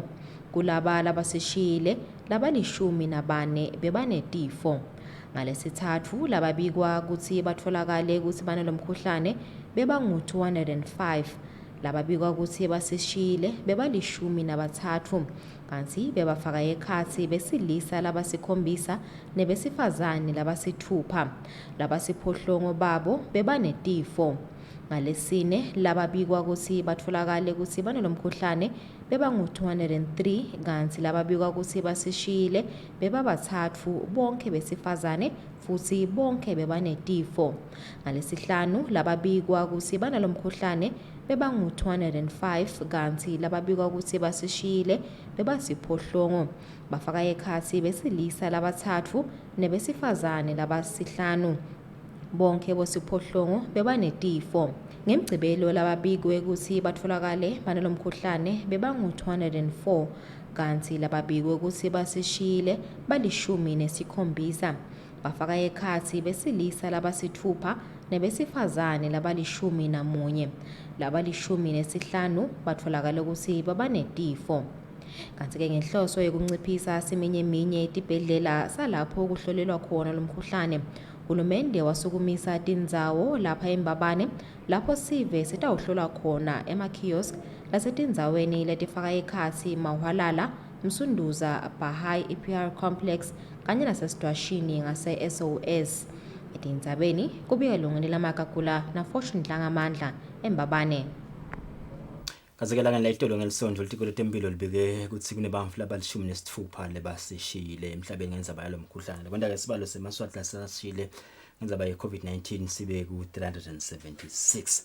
Emasonto lamaningi ke akhombise ukulalela umyalo loqhamuka ke kuhulumende ekuthenini bazalwane abangahlangana emasontweni kepha ke abathandazele emakhaya njengoba bekukhala libhungane emabandleni lamaningi bazalwane bangekho.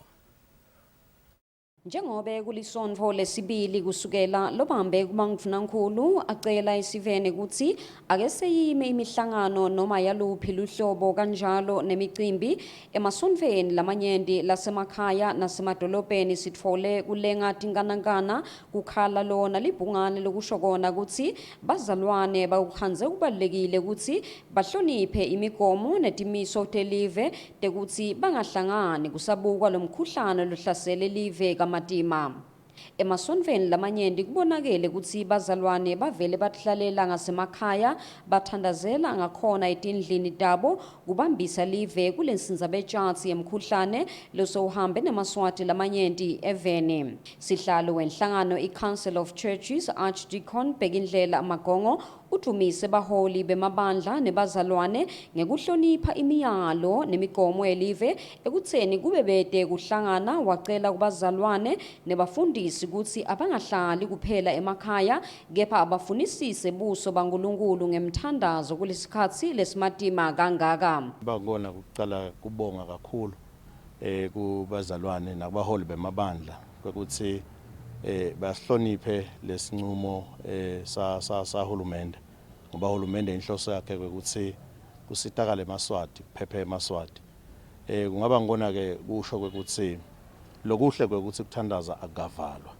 siyakuthata ukuthi asiqhubeke sithandaze la sihleli khona emakhaya siyakuthata ke lokuthi bazalwane vele abachithe isikhathi lesiningi la ukuthandazeni iqhubeke futhi sigcizelele lokuthi asihloniphe siyethemba ukuthi uhulumende nasaphinze abuka lo 14 days njengoba aphela njengalesihlanu sekaphinze abuka siyethemba ukuthi utasibukela nathi simasondo ukuthi mhlambe kube khona kucekicekisa lapha nalapha. Magongo uvetile ke ukuthi kulesikhathi lesi bafundisi abetamende ukuthi basebenzise indlela tekuxhumana kushumayela abazalwane ikakhulu ngobe kulesikhathi lesi kunyenti kukhathateka nekugcinzeteleka lokubangwa ngilomkhuhlane iCovid-19.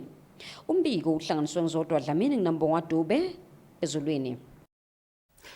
Bosamatekisi labasebenzela ke edolobheni lakaManzini bathina noma lohlelo lahulumende lekulawula kuhamba kwabantu ipartial lockdown lumcoka kakhulu ukuvikela ke eMaswati kulomkhuhlane iCovid-19 bona ke businessini tindwati bahambeli kahle kepha ke bathi kumcoka vele ukuthi lonke eliswati liulandzele lomthetho wepartial lockdown. Nathi sikhombisa kule nyanga lobambe kuba ngivunankulu lapha eveni Themba Masuku wamemetelela ukuthi uhulumende soyaliqinisa lihlelo lelawula kuhamba kwabantu lokungana sidzingeko ipartial lockdown kude kube malanga la14 kude live litawukhona kulwa nemkhuhlane iCovid-19. Lolu hlelo lute netinguquko lokufaka ekhatsi ukuthi titolo kumele tivalwe nakubumbana insimbi yesitfupha ntsambama onke malanga. Bosomatekisi labasebenzela edolobheni kaManzini bavakalisa imivo yabo ngepartial lockdown. As much as sisebenta sitizama njengasomabhizinisi kufanele ukuthi siyilandzelele imigomo ngoba impilo nayinye nje kusasa utawukhona ukuthi uzabalaza uqhubekele phambili nangabe nyaka ukhonile ukuthi ukulandzelelo lathi uhulumende asikwenda. Yebo kona kusishayele la businessini bantu bancane asikhona icasheka ngendlela lefanele kepha ke sesilwela lokho ukuthi nje nangabe utawulala udlile impilo ichubeke kube precaution kulama nanjani sahulumende lathi tasiwalandzele ngicabanga ukuthi kumcoka kakhulu lokho mawubuka nje lendlela lokwenteka ngakhona kulamalanga vele lo business phasi kakhulu mina nje selokusile ngiphume kanye akhe 50 munye imoto kufuna yethe ifuna iservice konke nabantwana babuke mina ukuthi mangibuye insamba mangiphethe sinkwa kude besithi thina kube manje basekeyekela la kulo 7 bangasicokoshe manje sithi ngalo 8 thina sigcine ngalo 8 kuze sibone ukuthi wonke umuntu uphephile la edolobheni kaManzini ngoba labanye uthiwe sebastranded abantu laba bangasathola ukuhamba. Cha kona kuSilimede ngeke sikhala kodwa nje kuliwa nemkhuhlane bafu kuSilimede nje kakhulu njengoba shele nje ukuthi kube thina simatekisi basiyekela sike sithi nje kancane sibuke lokuthi lo muntu vele nje lo la drobheni lo ufike mhlambe nje late uyasitakala ukuthi ahamba ayofika ekhaya kuSilimede nje kona kahle kahle asisho ukuthi uhulumende asikela asicoshe ngabani naye akabuzi ukuvela kusana muntu edrobheni bese uyasigalela ke siyaphuma kahle kahle kona siyathanda asivele silwe nemkhuhlane vele yonke lemithetho yebehulumende sithi mase vele uyilandzela vele. Kuleli hlelo lepartial lockdown leseliqinisiwe ematekisi netincola letitfutsa sive kubheke ukuthi tilayishe lokusiphohlongo ekhulwini etindzabeni Eswatini TV kubika Fortune Dlangamandla nginambonga Dube sikaManzini. Lilunga lePhalamende lenkundla Gege Musa kunene lidumisa ke uhulumende ukuthi agcine velente konke lokusemandleni ukuthi umgwaqo losuka ke Gege uye kusiqinusa lowe makwakhiwa ngeminyaka ka2018 uchubeke wakhiwe njengoba lomsebenzi wekwakhiwa kwalomgwaqo sowuniketwe ke inkampani yakanyatsi. Lomgwaqo long 42 kilometers liwakhiwa inkampani yakakukhanya wema kwakhiwa ngenyanga endlovulenkulu eminyakeni wa2018 njengoba livakala ndzabade ukuthi umgwaqo ubheke ukuthi uchubeke nekwakhiwa njengoba sewuniketwe inkampani yakanyatsi. Lilunga lePhalamende lenkundla yakugege Musa kunene lithi bayinkundla bathokota kakhulu ukuthi lo mgwaqo uzotawuphela nanoma nje tindleko tekuwakha sitawuba setulu. Siyambonga ke uhulumende ngwenyama ukuthi ekugcineni agcine awende onke ema processes ngoba sibe ngikhundla yakugege nje sine portfolio yaka works bebas informa ukuthi okay nyalo ba invite ema constructors lataba interested ukuthi aqedele lo msebenzi. Sibongele nalo logcine aphumelele. Angethukanga noma ke angithi angethuki mangibona ukuthi labanye bagcine bangakakhona ukufaka nyathi. Lo mgwaqo loya mawubuka uyawubona lokuthi vele unema challenges udinga umuntu nyalo lo sa vele unexperience lenengi ukuthi awuthathe awuqedele ukuthi awuthathe futhi aqhubeke nayo awakhe awubeke ezingeni lesithathe sifika ku 2022 ububambe leso standard leso njengekusho kweliphupho lenkonyama sekudinga ke ukuthi manje vele kumbe ebetawuqedza kukhanya keja kumbeke ebeyawuqedza ngaleyo standard saleyo minyaka leyo but nyalo mabuka se advance siyembisi kufuna ukuthi lokungenako lokuqedzako angete lokunye ukuthi kuze kube umgwaqo vele utawukhona ukuthi kubanjwe lezi kungaphindi kubiyelwe emuva. Sibonga ke uhulumende sibongele nebantu benkundla yakugege ukuthi le project egcineni kwakhona sitawugcina iphumelele. Angati noma kufute ukuthi sijabule sijabula kakhulu but sinekuthi bamba uma ubuka lesimo semnotho mobuka nasifo seCovid. Siyathemba nje ukuthi uhulumende kule budget latayifaka eqedza umgwaqo itawuphumelela futhi siyathemba futhi ukuthi inkampani lenkulu njengeAnyathi sihloniphako almost everybody is respecting the construction yaka Anyathi. Siyakhola lokuthi noma ngabe kumbe uhulumende ukhola atahle khona ngoba kuyabonakala vele ataba kumbe nema challenge kumbe ngesinye isikhathi ukuthi kumbe angaba ku cash flow le liquid. Siyathemba ukuthi Nyathi naye utawuqhubeka njengenkampani yeSwati utawuqhubeka sebende ambeketelele uhulumende ukuthi akhona ukumbhadala kumbe masanqonywana ngeke ukuthi athi kumbe awukumbe kule nyanga ngifakile ema invoices lapha ngiclaim ngangabhadala sengiyema ngigodle imali. Siyayithemba ukuthi inkampani lenkulu kakhulu itawukhona nje kusebenta ayibhadale uhulumende kumbe sathole kumbe lo mali ngoba phakathi semnotho siyasibona ngenxa yana iCovid. Sibonga kakhulu nalokuthi nje ngiyakhola ukuthi kutawubisa iconfidence kule system yakithi simaSwati uma ubuka ukuthi inkundla yakhe ina level yomphakathi mangabe bonke abantu abangaka ke sebaqala kuluza including maseyisini ngoba ile mgwaqo wethu ungena uzophumela enkhundleni yasemaseyisini mawubuka ke ukuthi labantu abaningi kangaka bese baqala kumngabada kwawena lo uhulumende batibuta sikhethelana asinakwa naye project seyicollapsile ukuthi nayo etekako but nje siyabonga kakhulu enduneni elitiko letekuthutha netakhiwo neteam yato na uhulumende wonkhana sithi lenkampani ekubheka ukuthi icale ngenyanga yendlovu lenkulu kwakha lo mgwaqo kanti ke kubheka ukuthi icedze ngeminyaka wa 2024 bekuhlanganiswa ngeLinkedIn Career Smooth Show ngekugege. Kunemntwana lo netinyanga letilishumi nesihlanu endzaweni yaseBlanzeni enhla nakahoho lokulake kabuhlungu njengoba unesimila entsanyeni. Unina wakhe lo mntwana uthi ke somix emahlandla emtholampilo eBlanzeni kepha ke selo akalitholi usizo kanti ke ucela lusizo Stevens ukuthi bamane bamsite lo mntwana ukuthi ayobona bodokotela esibhedlela lesikhulu.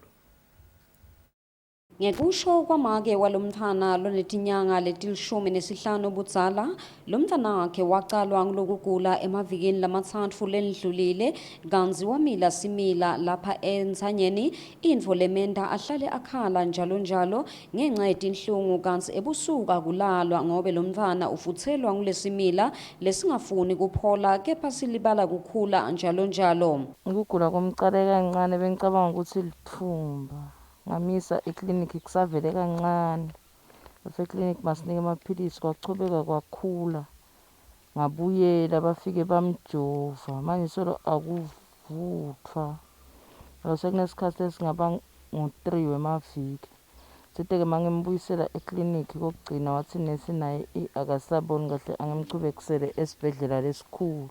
Unina walomthana busisiwe sifunza uthi lomthana sophila ngekudla indengane kuphela kanzi lokumvisa buhlungu ukuthi nemyeni wakhe wenda umsebenzi wekunisela emasimini eThabankulu info lenda ukuthi kube lukhuni ukuthi bamikise isibhedlela lesikhulu ngaphandle kokumikisa emtholampilo lomncane eBulanzeni kanzi nabonesi kulomtholampilo bathi sebehlulekile ngoba sebakwende konke labangakwenda kepha nani lesimila kuphola.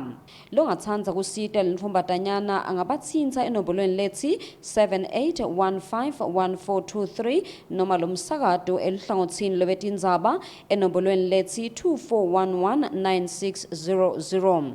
Etindzabeni kubika zodwa Dlamini nginambongwa Dube ebulandzeni kaHhohho. Kubeke nemonakalo emitini lelishumi nesithupha kanye nesikole esifundeni saselubonjeni lokuba ngeke imvula lebetina ngemandla ngemigcibelo ebusuku. Umxhumanisi wenhlangano lephungakethe ehlakale kuleli National Disaster Management Agency wandile Mavuso uthi ke kude lo limele kuleti ehlakalo letibe khona. Letehlakalo tendeke endzaweni yaseKhwezi esifundzeni saselubonjeni.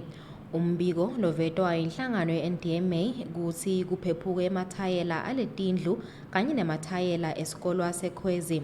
Umxhumanisi wandile Mavuso uthi bayinhlangano batawulungiselela lemindeni yemathende ekufihla inhloko kanye nekudla. Kubebedeke umphefumulo lo lahlekako kubebede nalimalako.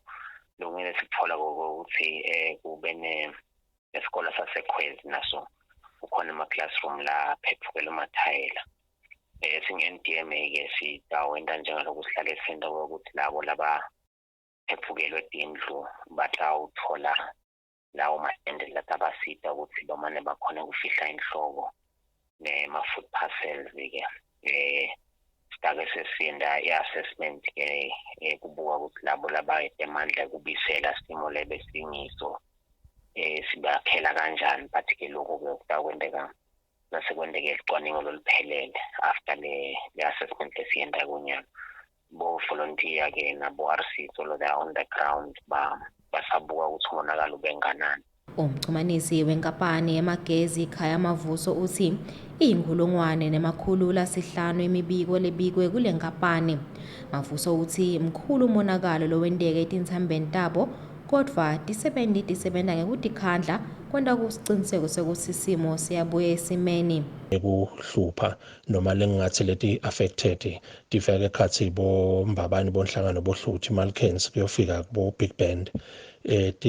Ema technicians ethu ke aselo solaphumile angephandle solazama ukuthi emakhasimenda alungiseke. Mavuso ucela sive ukuthi singawathinzi emalayini agezi noma ngabe bangawakhanza alele phansi. Etindzabeni kubuya lungelela Magagula na Fortune Dlangamandla eMbabane.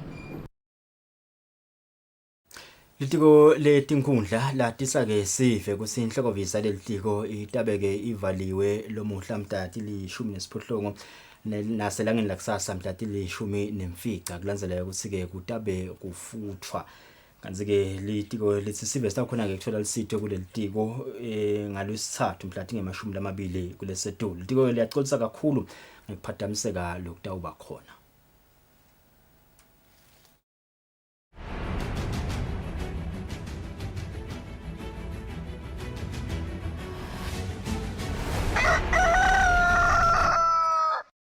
Azike kutemidlalo maphalana wemidlalo we-shooting Dumisa Bhembe uthi ke umkhuhlane we-COVID-19 unemthelela lomubi ekukhuleni kwalomdlalo njengoba abakhoni kuhlangana abadlale indvokele beyitawenda ukuthi badlali bakhone ukuthi bagcineke basezingeni lelifanele. Azike unelethemba elikhulu ukuthi nase simo sikahle uhulumende utabavumela ukuthi bachubeke badlale. Umdlalo we-shooting ngileminyaka yemidlalo kuleli le eminyakeni lendlulile beyikhomba ukuthi iyakhula ngelizinga lelisetulu njengalokuthi inombolo talese badlala lo mdlalo tiyenyuka mihla yonke.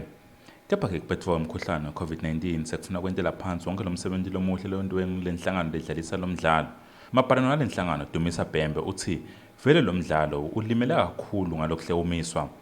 Lesifo sibange ukuthi sihambe ngenyalo linwabo sihambe kancane ngalokuthi asikhoni kuhlangana eminyaka lendlulile lapho khona beshosta ema-games alandzelana. So kudubula kuyinto le practical kakhulu kangangoba ngathi uhlelo ungapractice ungadubuli ungacompete uyokhanze ukuthi iperformance yemidlalo seyishona phansi. Lesikukhinyabetha kakhulu ke le sport ngalendlela leyo. Bhembe uthi noko kusukumiswa kwemidlalo ye-league lekumele icele masinyane kutoba sita kuthuthukisa abadlali lo mdlalo. Badlali batawudlala same players as same teams kuze kuphela umnyaka. Lapho ke labo coach they've been able to monitor labo badlali labo laba fixed ekuthenini baphakamise skills abo sekudubula. Bembe uphethe ngekuveta ukuthi imidlalo lethintekile ngekumiswa kwale midlalo kufaka ikhathi leyo yabomake lebekumele ukuthi idlale eminyakeni lophelile leso lobanelethemba ukuthi batogcine bakhonile kuyidlalisa. Lobekele umsakazo weSwatini TV kutemidlalo ngiphathiswe Msibi engonini. Kazi-ke ku-tennis i-Australian Open badlali bemidlalo we-tennis labangeneleke imidlalo ye-Australian Open sebavete-ke kujabha kwabo lokukhulu ngemithetho lebathi seyishintshile kunaleyo bebashele yona nabasuka emaveni abo. Kazi-ke lo mthetho ngiloyo ukuthi nangabe kunemuntu otholakele ukuthi unemkhuhlane we-COVID-19 endizeni bonke-ke laba kule ndiza kumele bahlukaniswe bahlale bodwana emalanga lali-14. Labadlali-ke bathi abakatshelwa ngaloyo mthetho njengoba kube bebawathi bangeke bayingenele le midlalo.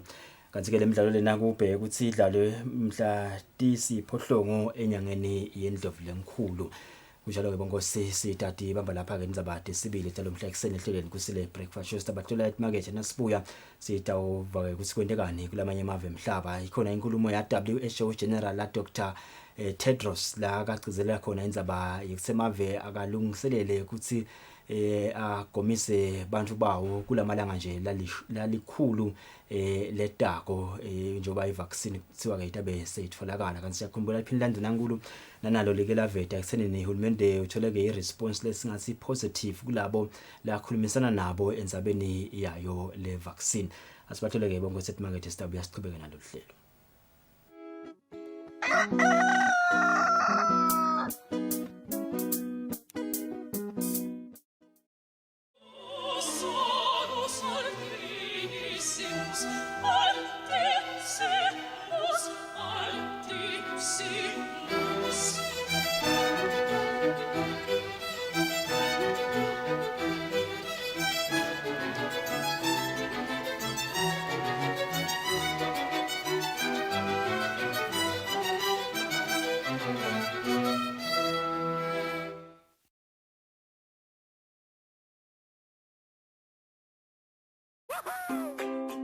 Pay your TV license quickly and easily with MTN Momo. Simply dial *007 *3# and select option 8 for TV license. Enter your national ID number as your reference and the amount you wish to pay. Then enter your PIN to confirm your payment. Once your payment has been made, you'll receive a confirmation SMS of your payment. If you're a first-time payer, you get another SMS for your TV license. So legalize your entertainment from the comfort of your home. Pay your TV license the easy and convenient way with MTN Momo. Everywhere you go, MTN.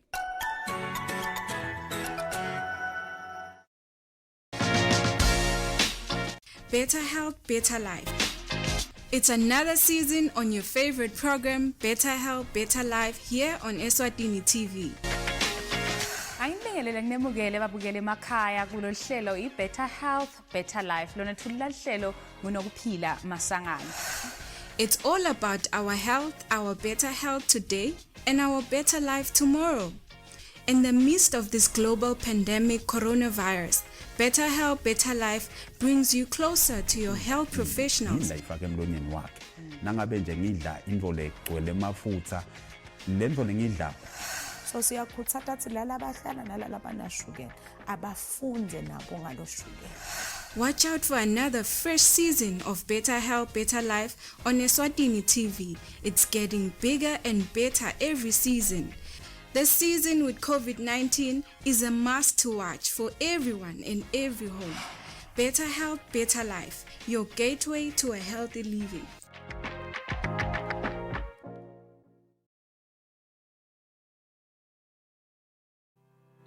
Eswatini Television, in partnership with Junior Achievement, brings you season 2 of Dream It Achieve It. Lwati ngebhizinisi siplani ibhala kanjani, ibhizinisi ifuna ini, ndakhola lokho kaje bantu sinto kakhulu. Be empowered with marketing skills in your business and entrepreneurship so that you can prosper and build our growing economy. Watch Dream It Achieve It season 2 coming soon on Eswatini TV, Sibubo Semaswati.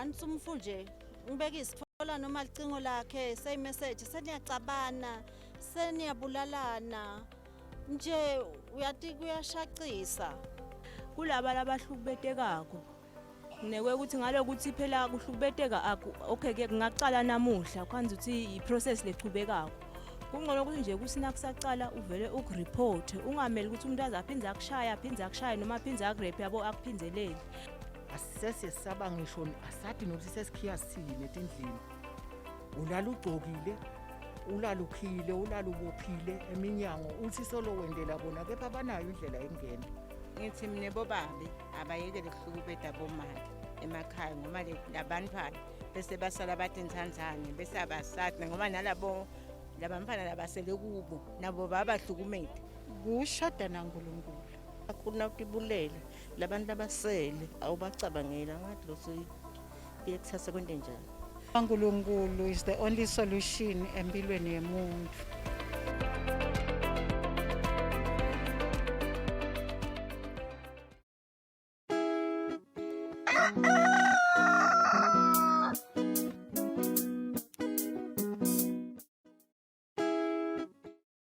Hlelo lomhla ekseni the Monday edition of Kusile breakfast show njoba sithi kanzansi abathe COVID-19 kanti ke na hulumende waso silo semhlaba ingwenyama ngeliphinike lakhe endunankulu wachaza eksenini kulabo la khulumisana nabo uyayithola ke iresponse lesingathi positive enzabeni ukuthi live leSwatini igcine litholile ke ivaccine kulo lehlelo laka Covax elingaphansi ke kwa WHO njoba emavela amaningi vele emhlabeni wonke jikelele saqalile ukuthi kutholakala umjovo abantu bayajova ezivile ukuthi na Pope Francis utholile ke umjovo ngayo impela sonto uthatha ivikele kulomkhuhlane weCovid-19 live leNdiya nanalo ilangeni layitolo belibhizi lijova abantu kuvikela sijova abantu labalinganiselwa esigitsini langeni layitolo nje sibathi bayivikele kulo mkhuhlane weCovid-19 President elect Evan America nanayo ngulomunye wabantu lesebawutholile lo mjovo kanti ke nanabo bachubeka nekugomisa abantu bako njengoba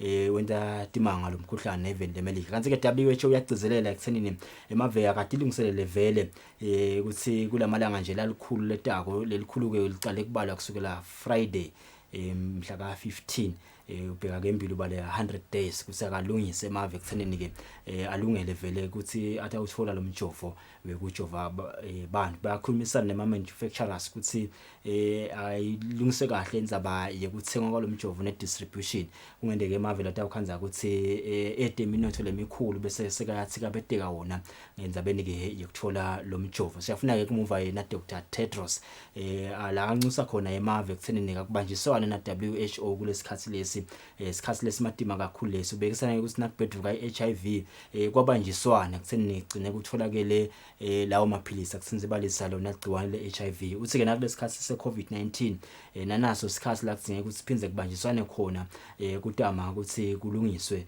ukuthi lo mjovo utholakala kanjani onke emave emhlaba akhone ukuthola lo mjovo lona njengoba kubhekile ukuthi kungakapheli le first quarter yalomnyaka lo live leSwatini nanalo lokuthola lo mjovo siyabe selosikhathile ukuthi uthini uhulumende kuyendeka yini lokho njengoba sivile esinatini inzima Africa nanabo sebabuke ukuthi by the end of February at least babe nanabo sebawutholile lo mjovo wekujovela kuvikela yona iCovid-19 bukela sesive Dr Tedros la kancusa khona ke emave ukuthi akadilungiselele kuthola lona lo mjovo le vaccine yeCovid-19. When AIDS drugs first rolled out, they were only available in rich countries until a historic movement of health advocates, civil society, and manufacturers provided a rollout of low-cost antiretroviral drugs. In the H1N1 pandemic, by the time low-income countries received vaccine supply, the pandemic was over. We don't want this to be repeated. COVID-19 vaccines are a major scientific breakthrough, and I know through COVAX that we will distribute them a lot more effectively than in the past. We're working hard, but we must also do more to ensure that vaccines reach those that need them most. I will keep repeating this over and over again during the coming weeks. Because, as I said on Monday, I want to see vaccination underway in every country in the next 100 days so that health workers and those at high risk are protected first. I'm looking forward to the executive board next week and working with manufacturers and countries to ensure that vaccine supply is available and distributed equitably around the world.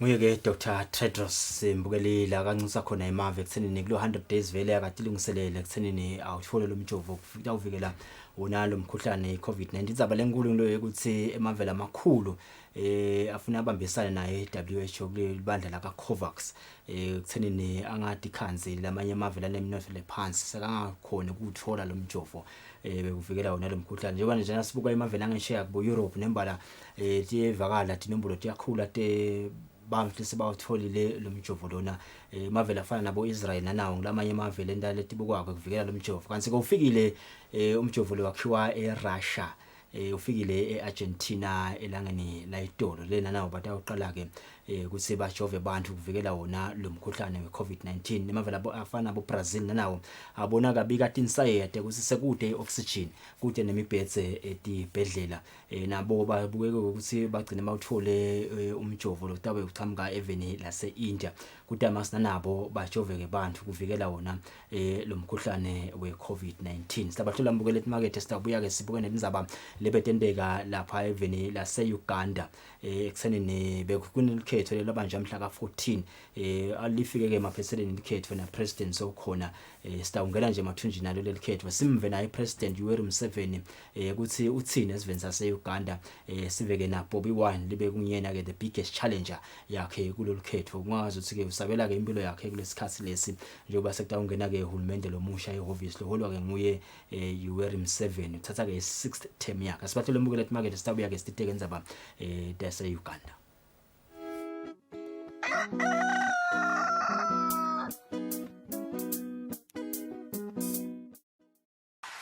In order to bring to life and to defeat and overcome the ongoing global pandemic coronavirus, food with a balanced diet plays a vital role.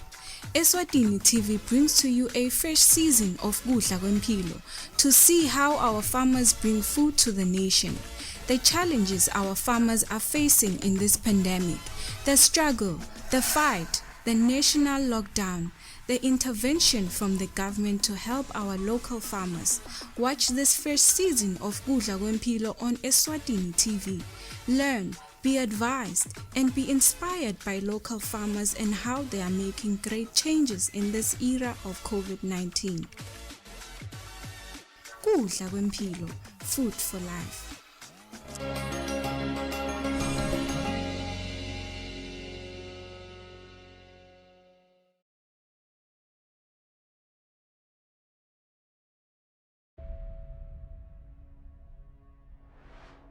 On the blog, a story that depicts impilo yasemcashweni. Nasekuna SJ. Hi. Zabe ngithi. Where relationships and friendships are tested. Okay, but I think the only thing that I have to do right now is just break up with Mimi. Right! Families are torn apart by lies and deception.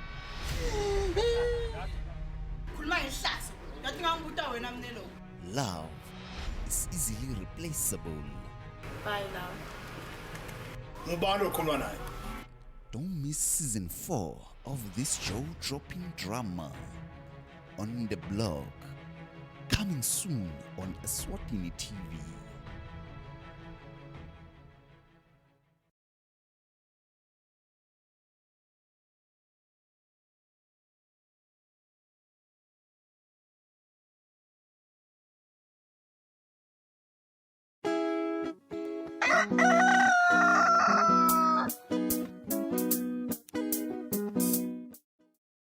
Bukele asikwemukele nasanza kulela umsakazo wakho ubukele ikusile breakfast show emsakadweni Eswatini TV. Sifuna kubuka indzaba lebetendeka eveni lase Uganda njengoba emaswati ayakhumbula kusilive leSwatini lesigunguke saka SADC iphindze kube ku African Union la khona ke neyo live le Uganda likhona khona ku African Union kusho ukuthi kumcuka kuthenini lokwenteka kulamanye emave emhlaba sikubuke ukuthi kwenteka njengoba eveni la Uganda nje bekase kunelikhetho mhla ka 14 bekungilesine evikini leliphelile imiphumela lekhetho ke imenyetelwe mhla ka 16 lebekathe bangenelo lekhetho bekufaka ikhathi incumbent president Yoweri Museveni nalabanye ke laba ngu10 but lebeka nako kakhulu bekungibhobhi wine Museveni ke uqale kubusa level eUganda ngeminyaka wa 1986 lokho njengoba sekancubile njena usothatha ke i6th term yakhe njenga president welive le Zimbabwe kanti le Uganda kanti ke ivota turnout bamle baphumile kuyavota ngekusho kwasihlalo welibandla lelikhetho kulela live uthi ke phuma abantu balinganiselwa nje ku 57.22% behlile nabacathaniswa nelikhetho lebabuya kulo uYoweri Museveni ke umholi weparty NRM kule live kanti ke Bobby Wine ngumholi weparty weNUM kuthiwa ke M7 uthole 58.64% wemavoti lokho sibantu nje labalinganiselwa ku 5.8 million lebavotile even le Uganda bavotela ke Yoweri Museveni Bobby Wine uthola 34.83% losi uvotele abantu labalinganiselwa ke ku 3.4 million kanti ke yena sihlalo walo libandla lelikhetho Justice Simon Mugenyi ubikile kusilikhetho lelube nje free and fair nembala naye Yoweri Museveni wagcizelela ukuthi lelikhetho belikude akakhwabaniswa akwendiwani bonke abantu bavote ngendlela lebe bafuna kuvota ngayo kanti ke ubese soya kuthula ke inkulumo yakhe addressa bona abantu belive le Uganda lisingagcizelela nje lokuthi abantu labaningi lebe bavote kulelikhetho lebantu labasha leba below the age of 30 njengoba kuthiwa 75% wepopulation elive le Uganda bantu labangala kwa 30 years ngelinye ke live emhlabeni lelinebantu la banqane in terms of age lilandzela ke live le Niger lekungilona nalo live emhlabeni lelinebantu ke labancane kuthiwa ke youth beyiningi kakhulu bebanithemba le ukuthi Bobby Wine ukapitalize kuyo le youth uthi ke President Yoweri Museveni uyamangala ukuthi labashala abaningi bavotele iparty yakhe uyachaza ke ukuthi Bobby Wine useyajake ku 40 years akamthathi yena njengemuntu lomusha asesemuve ke President Yoweri Museveni addressa sive se Uganda ngemuva kwalolukhetho. Now, these confused fellows of ours, the foreigners, who are shallow, they are not serious. They were analyzing. There's a high turn-up. You had in the BBC and this other Arab channel called Al Jazeera, which is also a problem apparently. This high turn-up in Uganda, and this high turn-up is like to favor Bobby Wine.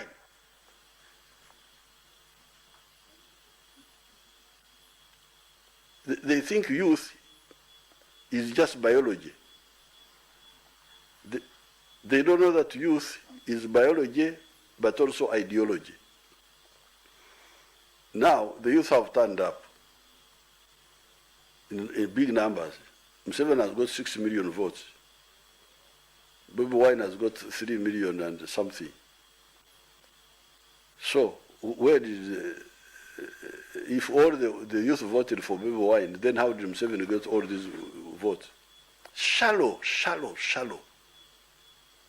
Not serious, but also indisciplined. Why do you go into people's affairs? Africans, we don't have that culture.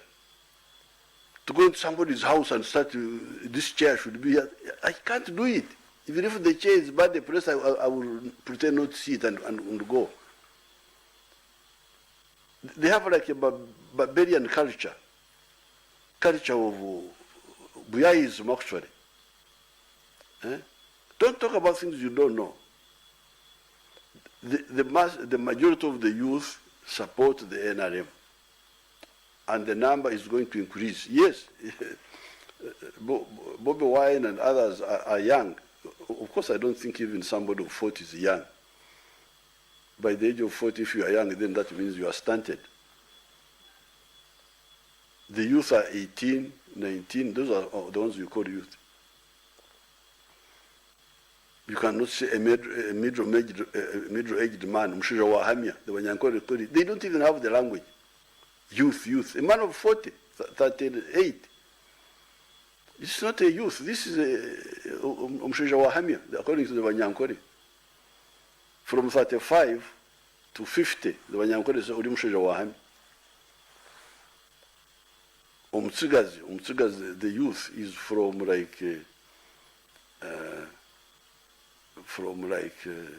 maybe 16 to about maybe 25. Beyond that, you are a umsheja, you are a man. But anyway, the youth need capital. And we shall get the capital. Because we have the money, we have the tax money, but the money is being misbudgeted. This will no longer happen. I've been monitoring through intelligence the plans of, I don't know who, this one here. They would do this, they would do this. If anybody tries to disrupt our peace, we shall deal with him or her. It's mainly him, the hers I have no problem. I have not had a her who is the problem. The hers are there quiet, but the he's. He X, he B, I know X, Y, I know them. We shall deal with them decisively. I congratulate everybody that's participated in the elections, whether NRM or opposition. I congratulate the opposition for taking part. Although most of the time they are telling lies, they are doing what, but it's our job to counter them. But I congratulate them on taking part. The only thing is to avoid is violence. I congratulate the voters. Thank you so much. Thank you for supporting the NRM. Thank you for supporting me. Uganda is unstoppable. I wish you good luck. Now, I am told some people are trying to avoid voting by the machines. And I'm told that some people were disabling the machines so that they allow the cheating. But I'm told that the machines were rectified, and in many cases, people voted by the machines. Now, voting by machines made sure there is no cheating. We are going to audit because on account of the removal of the internet, there was no immediate transmission of the voting patterns from each polling station. But we are going to audit and see how many people voted by fingerprints and how many of those who voted without, by just using the register.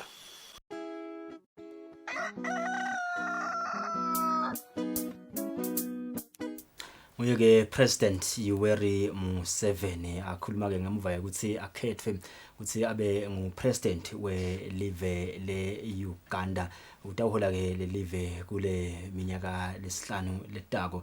Live le Uganda ke kuthe ngeminyaka wa 2000 la seliyawushintsha ke lomthetho ekutheni ni president akamele endlule eminyakeni lengamashumi lasihlanu nesikhombisa 75 years. Washintsha ke lomthetho le parliament yalo live lase Uganda. Uyachaza ekutheni ke batawenda iaudit babuke ukuthi likhethwe kahle kahle vele liuhambe njani njengoba kevakala ekutheni dikhona insulo lichamukako ekutheni bangazuthi amavoti akho abaninzi akhole bebavota ngesithupha labanye bebabuka ku secret register bakhona yini into ke le opposition party yakhona eUganda le holwa ke nguBobby Wine ekhala ke lethi mathonsi ukuthi kuningi lokungakahambi kahle kuleli khetho. That has been declared free and fair. Kanti ke bo president labanye sebavele bamhalelisele yena mengameli Yoweri Museveni fakhasi president welive le Tanzania John Magufuli lekwendekele ukuthi president waseKenya Uhuru Kenyatta nanaye uyisendile imessage yokumhadalisela kepha ke kube ne pressure lebese seyiba khona waseke so ay retractor leyo message libe kathi ayikhiphile live leMelika nanalo licelile lekuthenini akube neliphenyo kulomsindo ne violence lekuthiwa ke ibe khona lapha even le Uganda kufakhasi nenhlangano yaka European Union ngilenya nanayo lethi lo msindile kuthiwa ke ube khona uyayiphathamisa kakhulu nanayo seyicelelwe ukuthi akwendiwe liphenyo kulo live leUganda kuhlola kusimba bamba vele lokhetho luhambe kanjani njengoba abakhala laba bemaphathi la Pixar ukuthi bebavele bagatsile ukuthi kutawendeka lokho njengoba bekusolo kwendeka over the past years solo kuba nalo lokhetho mbekele isitaba hlola futhi market sitabuya sichubeka nalo hlelo sawufuna ke bese sigcila kakhulu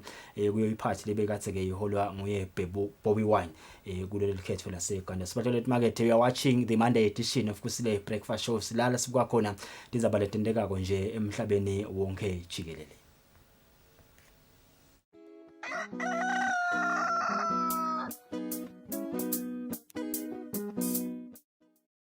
Madod.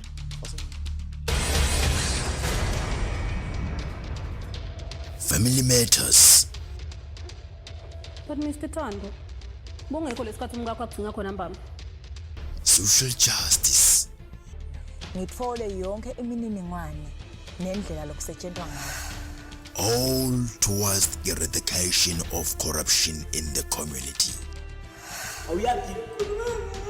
No one ngifuna everything. Anamahloni sithanzana. Ngibita baba lo ngangeyihlo ngahani ngoba nje ufuna imali.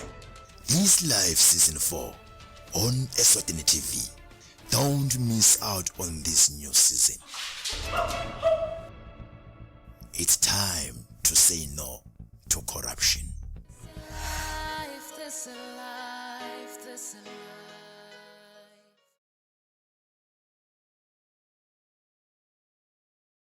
Stay home and watch Eswatini TV. Stay safe.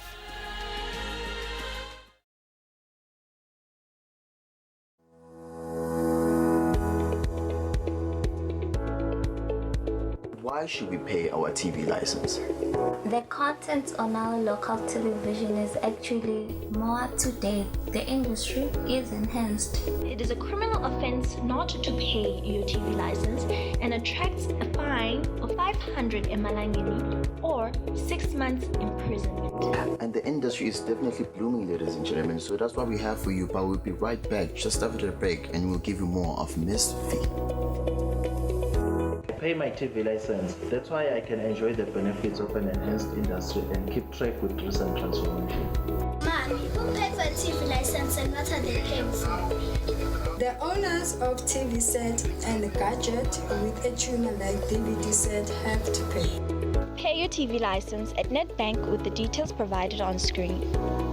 Or use your cell phone via the mobile money pay. You could also visit your nearest post office and pay there. Pay your TV license via Eswatini Mobile Imali. Any TV device retailer can purchase a license to trade. Pay your TV license and enhance the industry.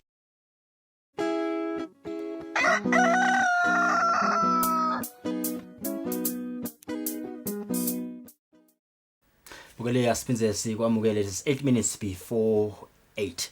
Sehlelweni kusile breakfast show singakaliphethe nje ihlelo bonke siyasive Bobby Wine olive leUganda iopposition leader lekhala ke lethi mathos kuthi kusukela yavota ngalwesine soloke iku house arrest kuthiwa ke kunemaphoyisa nemasotsha khona outside his house labagathe ukuthi angaphumi kanti ke lababukekede kuvikela khona kulela live bacha betele nje kutawo ndasiqiniseke ukuthi uphephile akusho ukuthi sekunjani bato uvikela yena kanti ke nawo sicha impilo yakhe sengotini kusukela khale phansi kulolu khetho ahlulwa ngupresident Yoweri Museveni beke nelithuba lekuthi akhulume nebetizaba khona lapha ekhaya kakhe la kachaze khona ukuthi nembala impilo yakhe vele isengotini ngenza bayalo lolu khetho basengavete ukuthi yini lebata kwenda step itsabo lesinya ukuthi batawenda njani kepha nje yavela imbiko lapha nalapha ekseni bathi batawubalekela ke inkantolo uyacela inkantolo ukuthi ingenelele kubukakale ukuthi lelu khetho luhambe njani nakunjani babuyele balibambe kabusha asimve ke Bobby Wine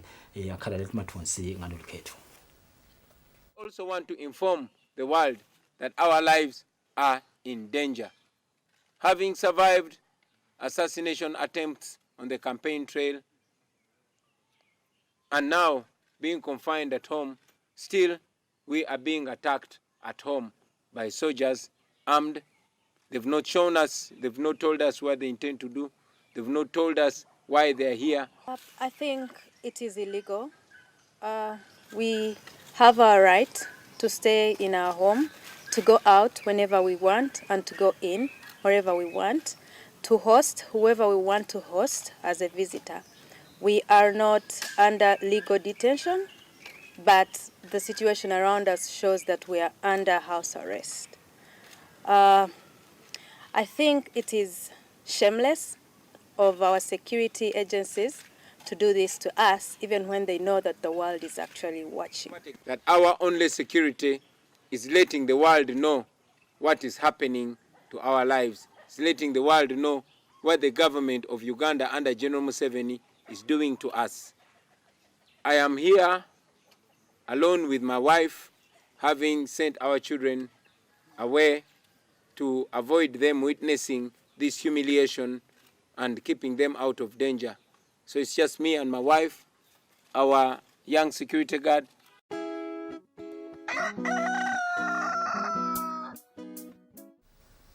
Nguyeke Bobby Wine nemkakhe bakhalet mathonsi kulandzela lona likhetho lelive leUganda bonke sisingakale phezi kukhumbuta nje kuthenini kuleli viki kunemsebenzi lomkhulu kati ke emhlabeni wonke nje jikelele kanzi ke ulapha even laseMelika la ngalesithathu utabe kufungiswa khona President elect Joe Biden kanye ke na Kamala Harris le ngumsebenzi le sewuna kweke vele ngalabovu njengoba onke lama states eselive leMelika security kuthiwa seyisezingeni lesetulu kulandzela umsindo lebekhona eCapitol kanzi ke President Trump kuthiwa ke utabe angekho kulomsebenzi lona isinyathelo ke la kasemukela Joe Biden kutabe kuqala ke ngca into American history kuthi nakushintshwa iadministration angabi khona president lesuke ase office nakena president lomusha into ke le tabe yenteka kokuqala even leMelika kuthiwa ke ngumsebenzi lona longeke ufane naleminye imisebenzi leke yabakhona even leMelika njengoba sikunasimo nje semkhuhlane iCovid-19 njengoba sisho security